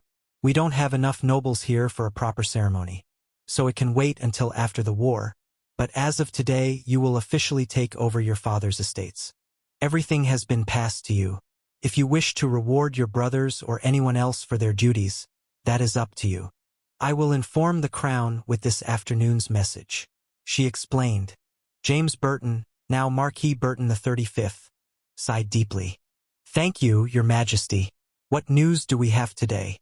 I am somewhat out of the loop, as I was charged with military logistics until just now. The young Marquis replied. Dominic handed him a copy of the morning's messages. We will catch you up on everything that happened during the battle later. That report is what is happening right now. Chapter 133, Aftermath. The morning was spent going over reports, ordering repairs to the portions of the city that had been bombarded and burned, and cleaning the remainder of the battlefield after the Dago's troops were long gone. There was a surprising amount of military equipment simply abandoned on the battlefield. The artillery had destroyed the transport vehicles, and many of them had never even been opened, with whole loads of supplies still inside when the Burton Defense Force went to collect them for parts. Over 100 vehicles were pulled into the city the first day, all staged near the gates for inspection. Loose supplies, weapons, and the storage devices of the fallen officers were all taken by the survivors. But spare uniforms, blankets, camp supplies, enlisted men's weapons, and much more were discarded as too heavy to carry, or too hard to sell once they got home. The uniforms could be stripped of badging and reused in the city, or cut for bandages and rags by the city's residents. The quality was decent, though, so the consensus was that it would be better to simply dye the blue and yellow uniforms into something more suitable and keep them until they were worn out. The process continued for the next 3 days until everything was finished, and the city could send out a Magitech dozer to create a deep mass grave to put the now cooled remains of the Dago soldiers in, well past artillery range, in case someone wanted to come visit the grave of their lost family members. We have a message from the capital. Princess Alexis informed Dominic the morning after the last of the battlefield cleanup was finished. Oh, only good news, I hope? Princess Alexis unrolled the message scroll. The strategic update for the royal emplacements. After the crushing defeat at Burton, the 1st, 2nd, and 5th Armored Regiments of the Dago's army are now considered disbanded. Airborne artillery has been deemed a hard counter to armored convoys, and His Majesty is altering our own tactics to prevent a reversal of these events. The Dago's airborne special forces were engaged by the airborne battleships at Burton City and crashed before they could reach their target at the capital. Dropping outside a major target center rendered their primary invasion tactics ineffective, and the implementation of Magitech in the defense of Burton broke the siege lines in only 1 month. The Signia Royal Army has pushed back the invaders, and peace talks are currently underway between the Second Prince and the Regent of Dagos. King Conrad was felled in single combat with Prince Alex. Long live Signia. Dominic read the message 3 times before he was sure that it had really sunk in. The King of Dagos is dead? Their most powerful duke lost all his sons here, and the army has been driven back across the border? Well, it looks like they were waiting for something worth writing a message about, he joked. I guess that means we just have to wait for deployment orders to see where we go next. Princess Alexis agreed. Then I should probably go fix all the rifles from the Noble Sons Regiment. I made them, and I've got the spare parts with me. Dominic suggested. The new Marquis Burton frowned. You are a gunsmith? Were you not a royal advisor before the war? Dominic nodded. I was, but I am also an apprentice under the royal mastersmith. I excel in the gunsmith's forges. The royal guards are quite fond of my pistols, and those are second-rate items that were intended for retail sale, not military use. The mana pistols now hung on the hips of every royal guard member, opposite their sword. The blade was still the primary defensive weapon if they were engaged as a group. But if they needed to clear enemies quickly, the pistol was the way to go. James smiled. Some people have all the spotlight on them in life. Others do not, no matter how hard they try, like my brother Dax. He was always in the shadow of his two older brothers, and now that he's injured, General Merlot has taken over his command duties. Dominic hummed curiously. I didn't know that the general was with the regiment. I had assumed that it would be in a command role, but Commander Dax has been our liaison. The Marquis nodded. General Merlot was their training officer, and he wasn't put in a command position when they were deployed. Instead, he was placed as the king's regimental overseer, somewhat akin to a royal advisor, while the younger generation ran things on a day-to-day basis. That made sense to Dominic. The general certainly had the rank to put himself in place as a regimental commander and still consider it a demotion. So, having him embedded as an advisor appointed by the king made a lot of sense. I will go see the general after our meeting, then. Keeping the regiment properly armed while they are deployed here is of paramount importance, and there simply isn't a better choice. Princess Alexis looked at the stack of paperwork. Advisor, you can go take care of the regiment. I suspect that we might not have long before another Dago's attack begins, and there is no guarantee that they won't target us again. We need those rifles in peak form. She instructed. Understood. I will see you at dinner. Dominic missed the look that the new Marquis gave him as he was leaving, but not the amused clank of metal on metal as the royal guards nudged each other. He gave them a what? Look as he passed, and the guards chuckled. He could try to play innocent, but how many times in the last few weeks had they come in to the princess laying on his lap? How many times had she attacked him for trying to feed her pineapple? Come to think of it, why did the kitchen keep agreeing to give Dominic more of the sour fruit, knowing exactly what was going to happen? Chapter 134. Repair and Rearm. Dominic made his way to the barracks where the natural sons were quartered, and knocked at the open door. Gentlemen, I have made time for some smithy duties today. I have my travel tools with me, if there isn't one available, and I will get your rifles all tuned up to peak performance. Start with the ones that are not operational, and I will get them working or swapped out. Then we can repair the ones that are mostly functional. The soldiers cheered, and led Dominic out of the barracks to the repair shop, which Dominic was quite certain was intended to be a farrier and sword-sharpening shop in the past. It was currently vacant, and disused long enough to gather a lot of dust in the corners, but the whole place was still well stocked. Where has everyone been getting gear fixed? Dominic asked as he loaded the forge with coal. At the shop on the south side.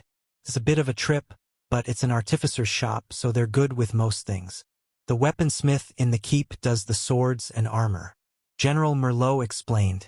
All right, bring over the broken ones, and I will see what it is going to take to fix them. I have a few spares already assembled, though I assume the regiment has some spares as well.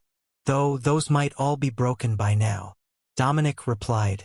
The general nodded. We had 100 spares when we started. I distributed the last of them this morning. Some of the rifles look easy to fix, but you're the expert. Dominic frowned. Set them out along the wall and I will inspect them to see what needs to be fixed. I won't try to make them all perfect, just get as many as possible working properly.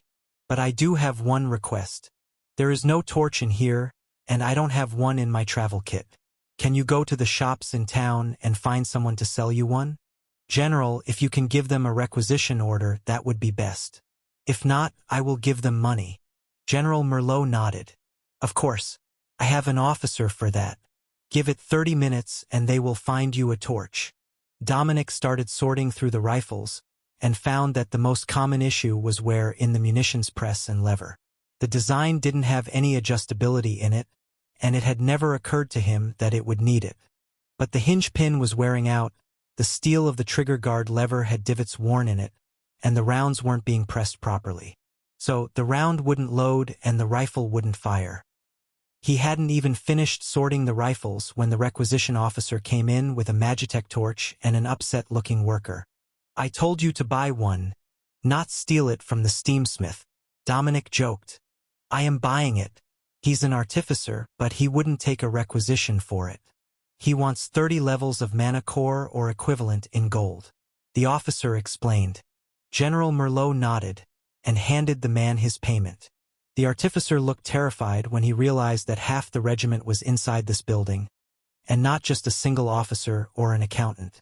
He had miscalculated his attempt to charge a premium price beyond what he would get back from a requisition order. But now Dominic had what he needed, and he lit the torch to solder new parts on the worn bits so that the rifles would cycle again. Dozens of hinge pins were hammered out and replaced, trigger guards were reshaped, munitions presses were adjusted to precisely match barrels, and within 2 hours, Dominic had 50 of the 100 spare rifles cycling flawlessly. Who has a sloppy rifle that is getting close to the ones that stopped loading? It's the easiest issue for me to fix, so bring them to the front, Dominic instructed, giving up on his notions of just getting everyone's rifle working. Nearly everyone raised their weapon and Dominic sighed. "How many rounds do you think that you have put through each of these rifles?" "They do have a rebuild cycle, but it is possible that the cycle is not nearly long enough for the way that they actually get used," he asked. The soldiers did rough math on their fingers. "I'd say about 2,000 on airship defense duty, then another 500 or so when we were hunting mis-dropped paratroopers, then how many for this? 20 a minute, 8 hours a day for 2 weeks? Then more when things got ugly? A lot anyhow." Dominic nodded. "Let's call it another 7,500. For a nice round, 10,000 rounds per rifle on average. That's not bad durability. At some point, even the triggers will be wearing out. I've checked the mechanisms and they look good, but they're also not under major strain." Once those were finished, Dominic fixed or replaced over 100 charging levers, and the Natural Sons were back to full capacity with 50 spare rifles in working order. The last 50 were too badly damaged for a quick repair, so Dominic left them alone and cleaned up his workspace for dinner. "Gentlemen, enjoy your refurbished rifles. I have a dinner appointment, and we are expecting orders from the capital. If you need me, come look for me tomorrow. You know where I will be," he instructed. General Merlot gave him a slap on the back so solid it nearly took Dominic off his feet. "Great showing, advisor. Now we're ready to go again. We even restocked all our travel rations from the Dago's vehicles that we captured. Don't worry, we poison tested and cleansed it all before storing it. Every man in the unit has a munition creation core now as well. The artificer who only takes cash was good enough to make them for us during the battle," the general explained. Dominic smiled at the battle-worn soldiers. "See, all things considered, it's going better than expected. Only when all things were considered, though. Because the Natural Sons didn't number nearly as many men now as Dominic remembered them being when they left." Chapter 135, Redeployed. Dominic returned to the top of the keep and took his usual spot on the sofa. "How did the repair mission go?" Princess Alexis asked. "Good. I've got the whole regiment operational again, with some spare rifles for their next engagement. They put far more rounds through those Magitech rifles than they were ever designed for, but that's my fault. I underestimated what they would be going through," Dominic replied. James Burton looked up from a map of the area. "You say that as if you were the one who chose those particular rifles for them." Dominic nodded. "I chose the design, I made the rifles, and I made the spare parts that got them going again today. But when I was given the task, I was thinking of something more like the noble rifleman of the officer corps." The young Marquis sighed and ran his hand through his tangled black hair. "Nobody expected things to end like this. Magitech is changing everything about warfare. First the rifles, the improved cannons, now airships changing everything about troop deployment. Nothing that I learned as a boy means a damn thing anymore. And now I have to take up where my father left off," he muttered. Dominic got to his feet and poured James a drink from the decanter on the end table. "Here, you sound like you need this.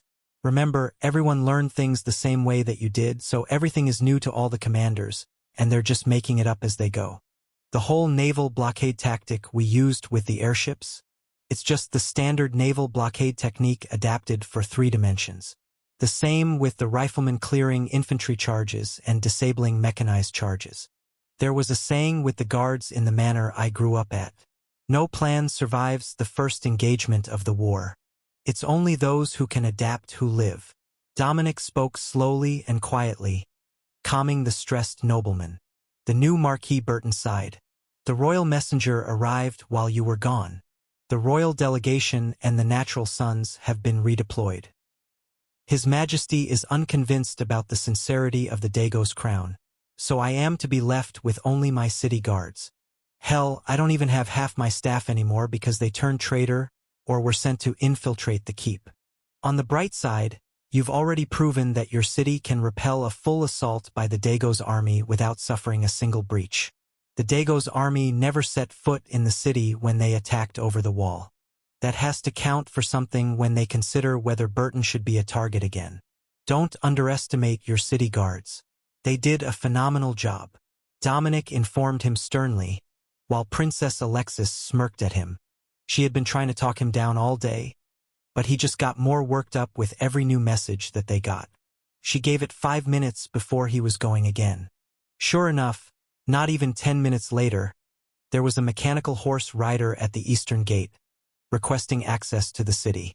He had information from the king, for the 3rd time today. I will go receive the messenger at the base of the tower. Your Highness, I shall return promptly, James announced, then nearly ran from the room. He's a high-stress person, Dominic noted. He's not doing bad, for a new marquis. Most of them get a transition period to get used to the position, either with a higher-ranking noble looking over their shoulder and giving guidance, or with their parents present. Princess Alexis shrugged. Well, you're here, aren't you? Supervised transition is what we're doing. Probably not as well as we should be. Dominic replied. What sort of advice is that, advisor? Questionable advice. Like my questionable transition training techniques. I'm just making things up here. Dominic joked, while the princess smiled at him in amusement. The sound of the guards snapping to attention alerted the pair that things were not as they seemed, and Dominic quickly got to his feet with his hand on the pistol at his hip. He was trying to look casual, but knew that he was failing miserably when the door opened and the second prince, Prince Alex, stepped into the strategy room. Relax. I'm not a threat, advisor. Princess Alexis stepped over to give her big brother a hug, and the battle mage prince laughed. Good work, little sister. Eleanor is insanely jealous, and she's driving us all insane with requests to hear the story of your battle feats. I tried to tell her that your time here would have been in a boring strategy room, but she insists that she missed an epic battle story. The prince sighed. Alexis laughed. Well, I suppose that we do have one somewhat epic battle story, about how the enemy managed to top the wall and send a unit of infiltrators to surround us while we were patrolling the northern front. But I doubt that will be enough to satiate her for long. Prince Alex smiled and sat down in the swivel chair at the desk. Now, I didn't come here only to escape the attention of our youngest sister. Father is calling the princesses all back to the castle for the banquet to officially announce the armistice. The Dago's royal family is in rough shape right now, with the loss of the king and the most powerful duke in the nation. He explained. Alexis smirked at him. Then I suppose it is suiting that you came here to inform me. After all, it was the units under the 2 of us who were responsible for the majority of this chaos. The prince ruffled her hair. Who said I used a unit? I got news that the king was going to be moving from Albroles to Kynwyn, so I ambushed his convoy alone before they could react. Between you and me, the whole story of the noble loss in single combat is absolute bullshit. He was 90 years old, and intending to turn over the nation the moment that he could find a competent heir. That was supposed to be after the war on Signia was over. Whichever prince or duke could prove themselves would have taken over the nation. How many princes did they lose? Alexis asked. 6 out of 10. But the 4 that are left are the smartest of the lot, so there is some hope that they're not going to cause a fuss at the armistice signing. 2 of them are currently unwilling guests of the crown, after all. Dominic made a mental note of that. The king of Signia hadn't shown any leniency to the invading royals. 7 royals dead, 2 of the surviving 4 captured, and a forced armistice without sending a single regiment across the border. Chapter 136. Attributed Glory. Finally, the prince turned to Dominic. You must be the gunsmith. You've become a living legend in the capital in your absence. Dominic bowed politely in greeting to the prince, but only nodded his head in acceptance of the praise. No, I'm not joking. The daily reports of the natural sons have been the talk of the palace since the siege started. There was great fear that Duke Albroles would manage to take the city and capture the princess, then force her into a marriage contract in order to spare the residents. But with every day that they sent back massively lopsided casualty reports and the city of Burton still held, the gossip got more dramatic. Alex explained. And that is why the youngest princess is so eager to hear more. She's been confined to the palace for a month, hasn't she? Dominic guessed. The prince nodded. It was deemed too dangerous to send her back to the academy until hostilities near the city ended. You should both think of what you're going to ask the king for. You're in for quite the reward for the defense of Burton, and the success of the airship plan, which has been attributed entirely to advisor Dominic. How did that come about, anyhow? Princess Alexis began to laugh, and Dominic nervously rubbed the back of his neck. Oh, now I really need to know. Alex continued. You see, the techno-wizards had an idea about making battleships out of airships, but the weight didn't work out. So we negotiated and halved the number of cannons. But that still left no cargo weight for munitions.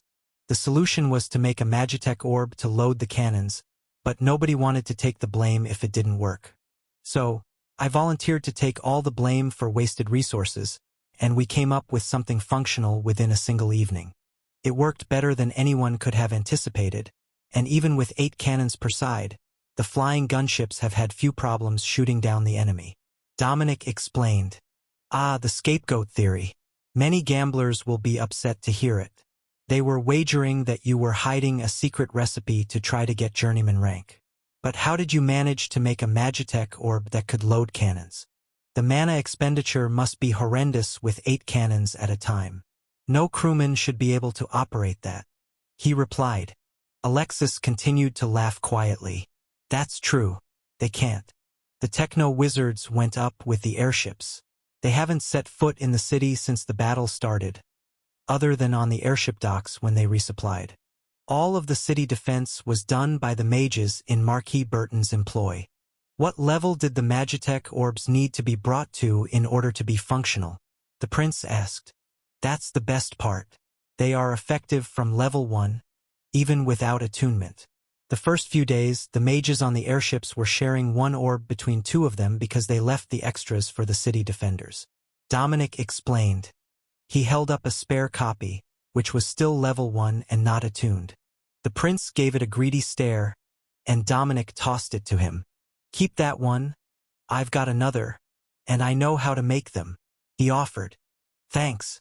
I can always use more magical options, especially if they are viable right away, and I don't need to dump resources into them to make them useful.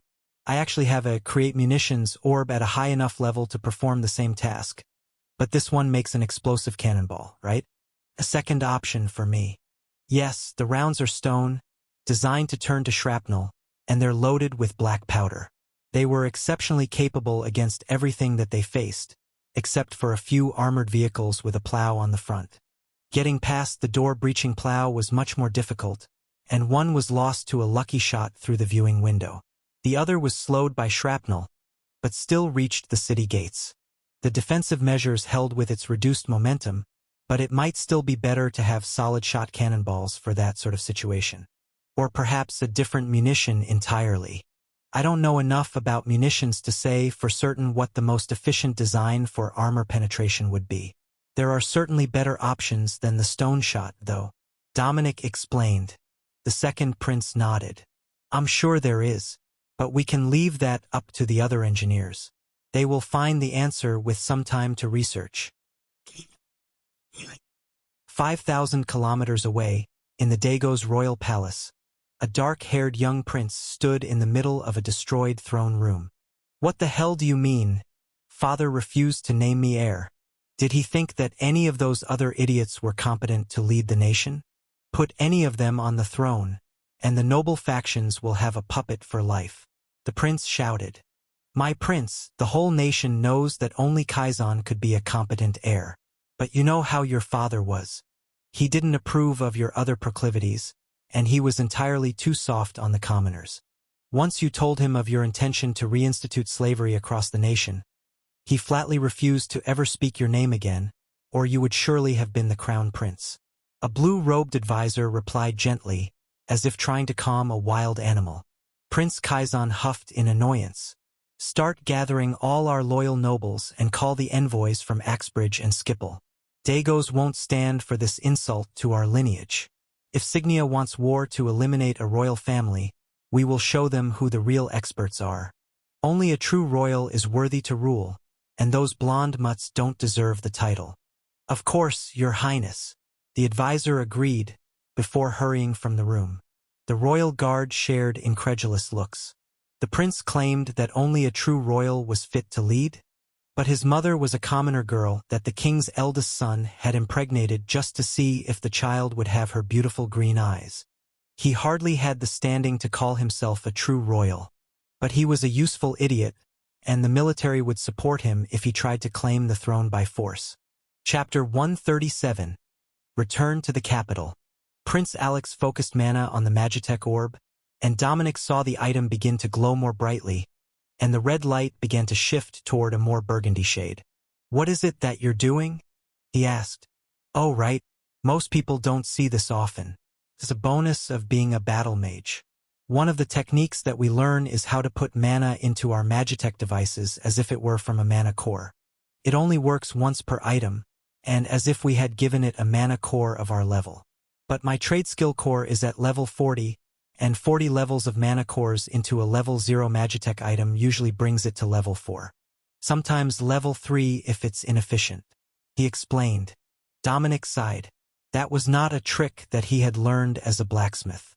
Prince Alex chuckled. I wouldn't worry too much about it. You're not yet a journeyman blacksmith. Even if you could learn the technique, it is unlikely you could even get a core to level 2 with this technique. Dominic shrugged, then realized a brilliant way to get information about some obscure questions he had. Well, I suppose I could just eat the mana cores instead and just cast the spell harder. He joked, and the two royals paled. Don't even joke about that. A berserk dragonkin of your power would be a nightmare even for me. Plus, you have to be holding hundreds of levels worth of cores. Prince Alex insisted. So, that was what happened if you ate mana cores to level up. Alexis smirked at her older brother. But wouldn't it be a sight? A level 200 berserk dragonkin? They would name a national holiday after the survivors. Dominic hid his laughter behind his sleeve as he struggled to keep a straight face. The prince shook his head. You two have been left unsupervised too long. You're starting to think that your fantasy novel plots are a good idea in real life. Or is it a romance novel? I see that the beds in the other room are pushed together, little sister. Dominic couldn't remember when they did that, but they had been that way for at least the last week. Not that anything inappropriate happened, when they both slept clothed and ready for emergencies. Alexis rolled her eyes at her brother. I maintain my profession of undying love for literature. The prince raised one eyebrow. That is not an answer to my question, but I will let it slide this time. Now, did you need to gather anything before we go? Knowing you, you never even unpacked. Dominic and Alexis both looked away with innocent looks, and the prince began to laugh. I was right. You were here over a month, and you didn't even take your spare clothing out of your storage items, you just put the clean laundry back in.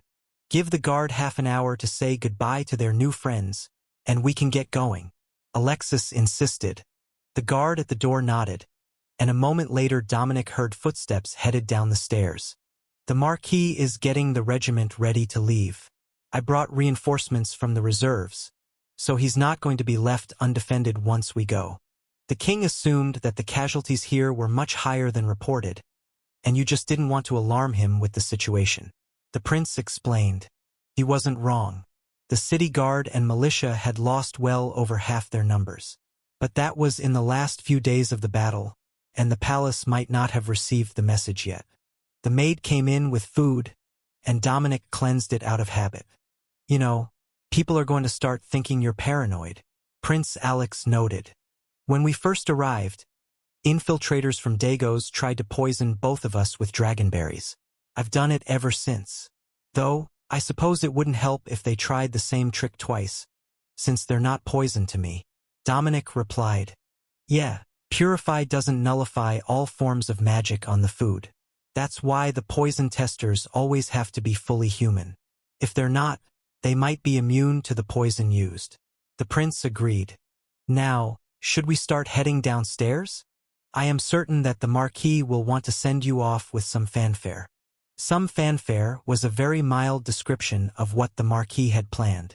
The entire city guard was assembled down the elevated roadway to the eastern gates, and the Natural Sons Regiment was in their parade best, waiting for the royals to arrive so they could leave. Their mechanical horses had remained unused and undamaged during the entire siege, but today they were polished to like new condition, with fresh drapery for the event. It was magnificent, and Dominic could see that there were citizens lining all the rooftops along the route as well, ready to send off the city's defenders. Once they were in position at the front of the procession, with Dominic following the two royals into a mechanized horse-drawn carriage, the city guard and the reserve regiment that Prince Alex had brought began to play trumpets. That was the signal to move, and the princess opened the curtains so that they could see out and wave at the soldiers. Many of them had seen the princess on her many walks down the wall during the battle, but for most of them, this was their first chance to actually see her. After all, you couldn't tell much but someone's size when they were in full armor.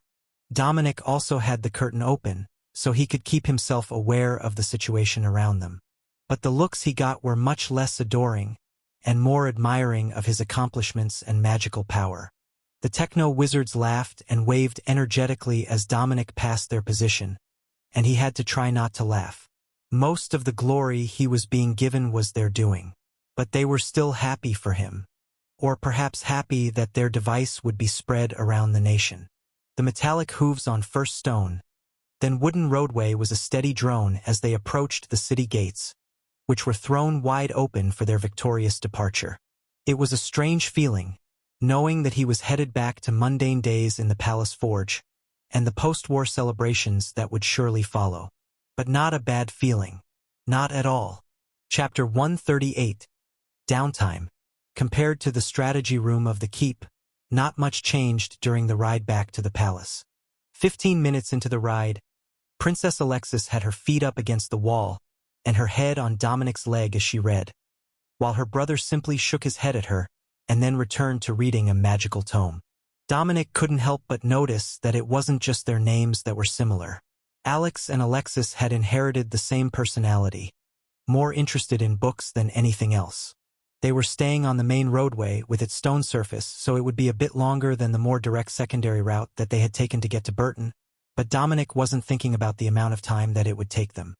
He had an idea of how to improve the ogre hunting rifles, to make them more effective against things that were not ogres.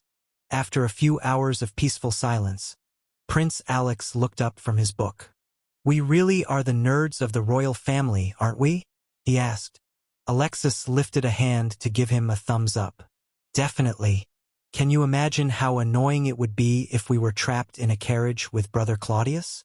I swear, that guy gives me the creeps. He just appears in places." The prince laughed. "He uses a gem of silent movement and one of diminished presence all the time.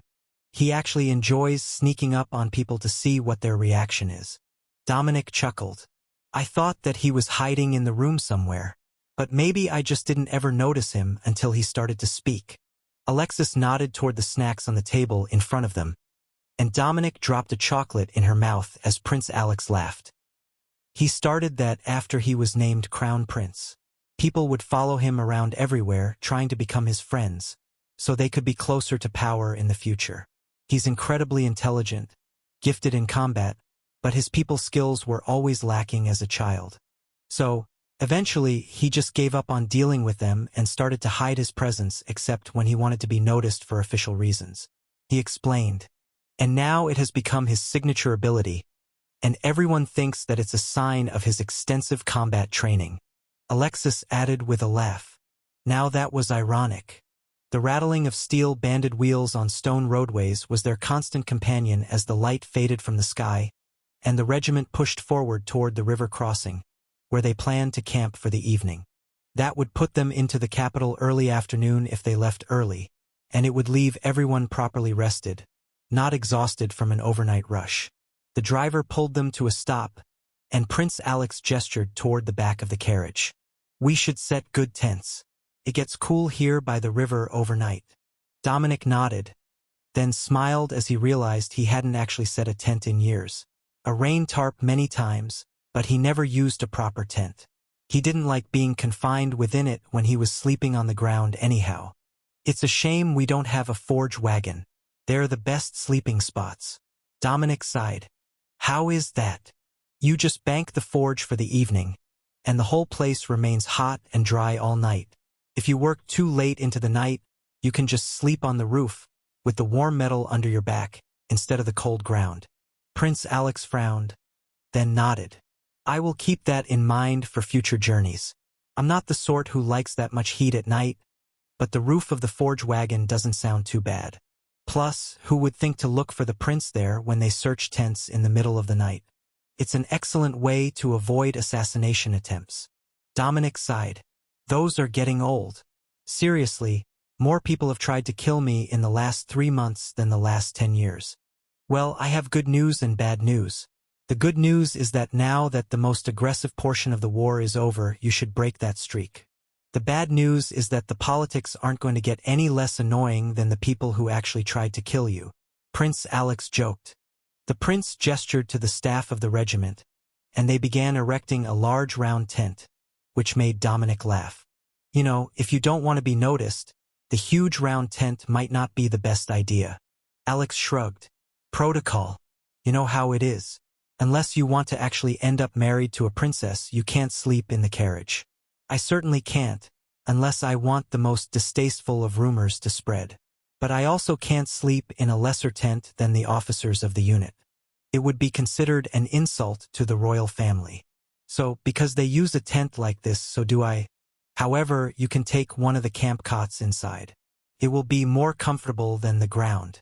The royal guard will be cycling out through the night, so you don't want to sleep under or on the wagon this time. Dominic vaguely remembered a portion on camp etiquette from his lessons. He was going to have to apologize to Lady Camilla for not listening more intently to the portions on royal protocol. He thought that he knew most of it, but he certainly didn't recall anything about tent sizes.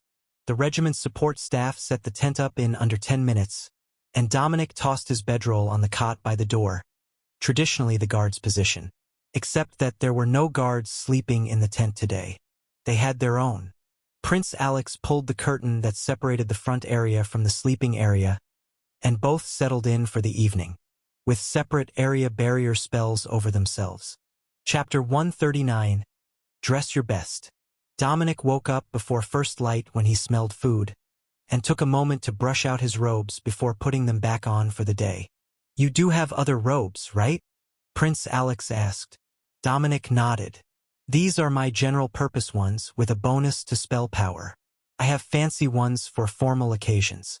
But if we're going to be at the palace after lunch, I should have time to change before we reach the city. The prince looked him over and shook his head. It's better to change now. Ditch the full armor, you can change back into it with a freshly laundered base layer before the dinner event if they make it military formal. Just take a few minutes to polish up your chest plate and put it over your formal robes.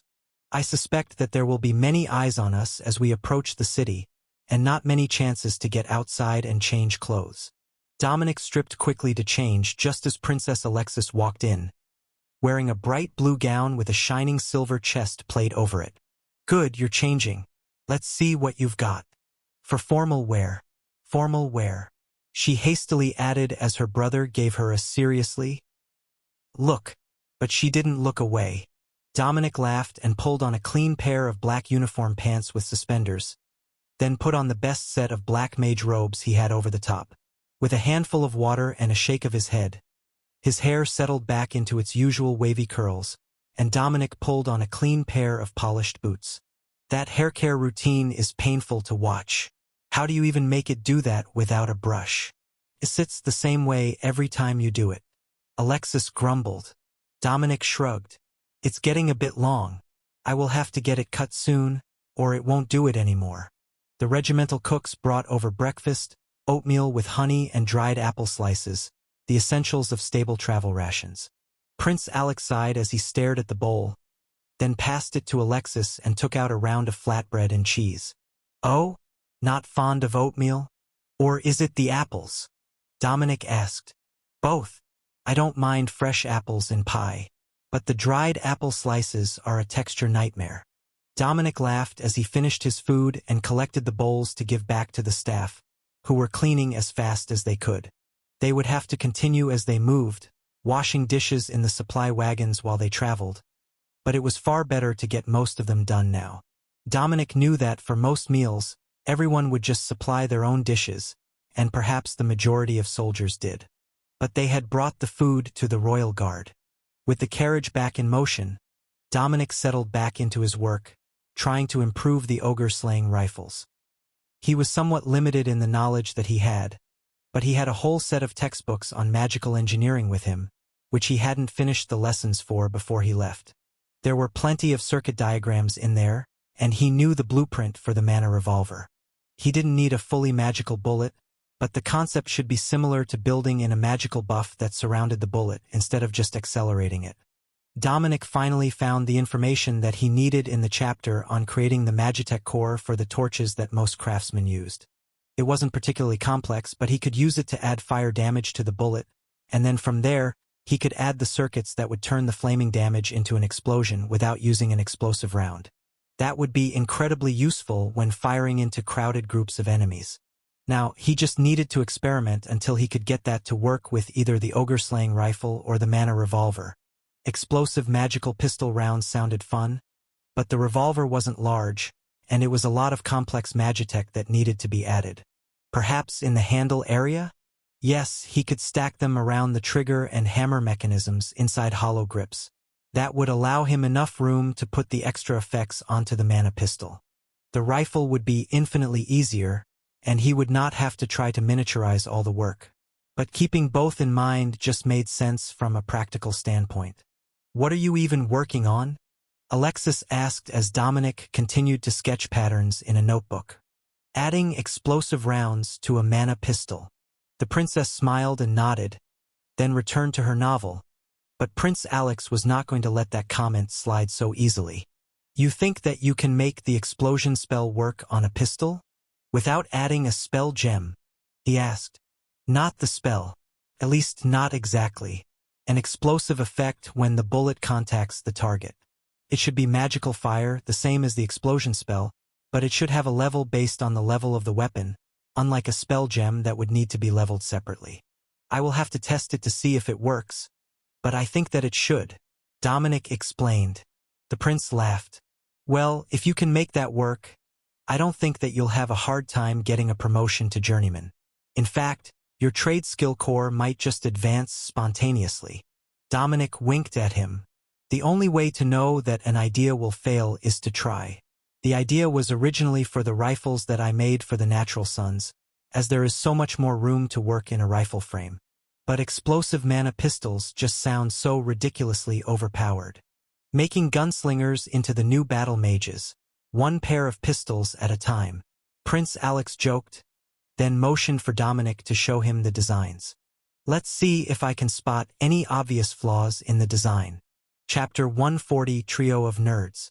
Dominic passed the prince his notebook, and Alex began scanning the pages with a trained gaze. Well, it looks like it might possibly be functional. There are no obvious gaps or incompatibilities. But as for making it and getting it to activate, I don't know if it is possible. The prince admitted. A project for when I have spare time then. But I suppose that the real question should be, what exactly happens when we get back? You mentioned rewards, and I've been gone from the forge quite a while, working as Princess Alexis' advisor.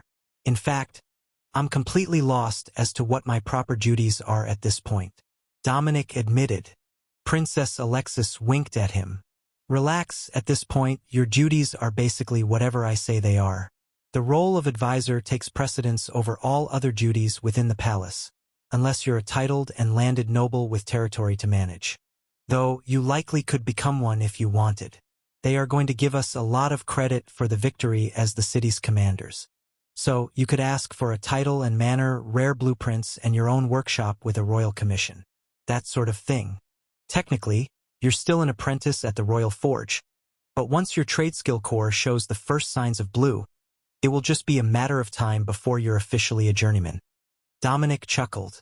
He had been mass-producing magical weapons for some time, and his trade skill core already glowed bright yellow, marking his progress as the 9th or 10th level of apprentice. He wouldn't be surprised if he checked it and found a few streaks of blue already, putting him at the first level of journeyman blacksmith. Even when they were the same weapon, making over 600 magical items in only a few months was a lot of crafting experience. They were nearing the river valley outside the capital when Dominic noticed the first signs of guard stations along the main road. Those weren't there before, and served as a reminder that the war was not technically over until the final armistice papers were signed. Dagos might be in chaos right now, but that didn't mean that whoever had enough power to marshal forces wouldn't try to attack. The sun was reaching its peak when the city came into sight, and the two royals straightened in their seats. They both put their books away, and Dominic took that as a sign to be on his professional best. Their convoy was just the 6 trucks that they had gone to Burton with, but they were now draped with the royal family's banners, so everyone would know that they were a returning victorious force, carrying a member of the royal family. The convoy slowed as it approached the city, and members of the Capital City Guard came out to escort them through the last section, where Dominic could see that a battle had taken place during their absence. It was not right up against the city walls, though. It looked like the capital army had gone out to meet them on the field. The army escorted them to the gates, where a royal entourage was waiting for them to greet the nobles and switch carriages to ones more suitable for the ride into the palace. Dominic activated mage armor under his robes as he got out of the carriage, and then followed the 2 royals through the crowd. They were the ones that everyone had come to see, and Dominic couldn't help but laugh inwardly at the uncomfortable way that Prince Alex shifted when women screamed at him about their undying love, in much more colorful words. Prince Alex clicked his heel in annoyance, but did look in the screaming woman's direction one more time, just to make sure that she didn't actually do it. Naturally, the young noblewoman took that as a sign that he might be interested, and began hysterically giggling with her friends. The 3 of them entered a royal palace carriage, which immediately began moving through the crowd. They sat in silence for a moment. Then Princess Alexis began to giggle. You thought that it would end just because you got married? Oh no, dear brother. They will keep at it until you're old and gray, hoping to become a royal concubine to the legendary battle mage of the royal family. She joked. Just you wait. One day, it will be you that has to put up with the lewd wedding proposals. He paused, then frowned. I take that back. You already know what that's like. But it only gets more annoying when I know that I will also have to hear about it from my wife when I get home. Dominic knew that it was only the twins and Eleanor that were still unmarried among this generation of the royals. But somehow, Prince Alex didn't seem like the family sort. How long have you been married? Dominic asked, trying to change the subject. 8 years and 6 annoying brats so far. I swear, that wife of mine spoils them rotten. But what can you do with daughters other than spoil them? He sighed. Don't believe him, he's worse than she is. But he's gone most of the time, thanks to his work, so he only sees them at their most excited. Plus, his wife seems to mysteriously get pregnant every time he comes home, so we all know that he's not spending too much time arguing with her. Princess Alexis added. See what I put up with? You would think that older brothers get more respect, but princesses get away with murder. Dominic chuckled. I think that is inevitable. They just bat their eyelashes and put on the cute face and nobody can stay mad at them. You think I have a cute face? You are just giving her tactical ideas now.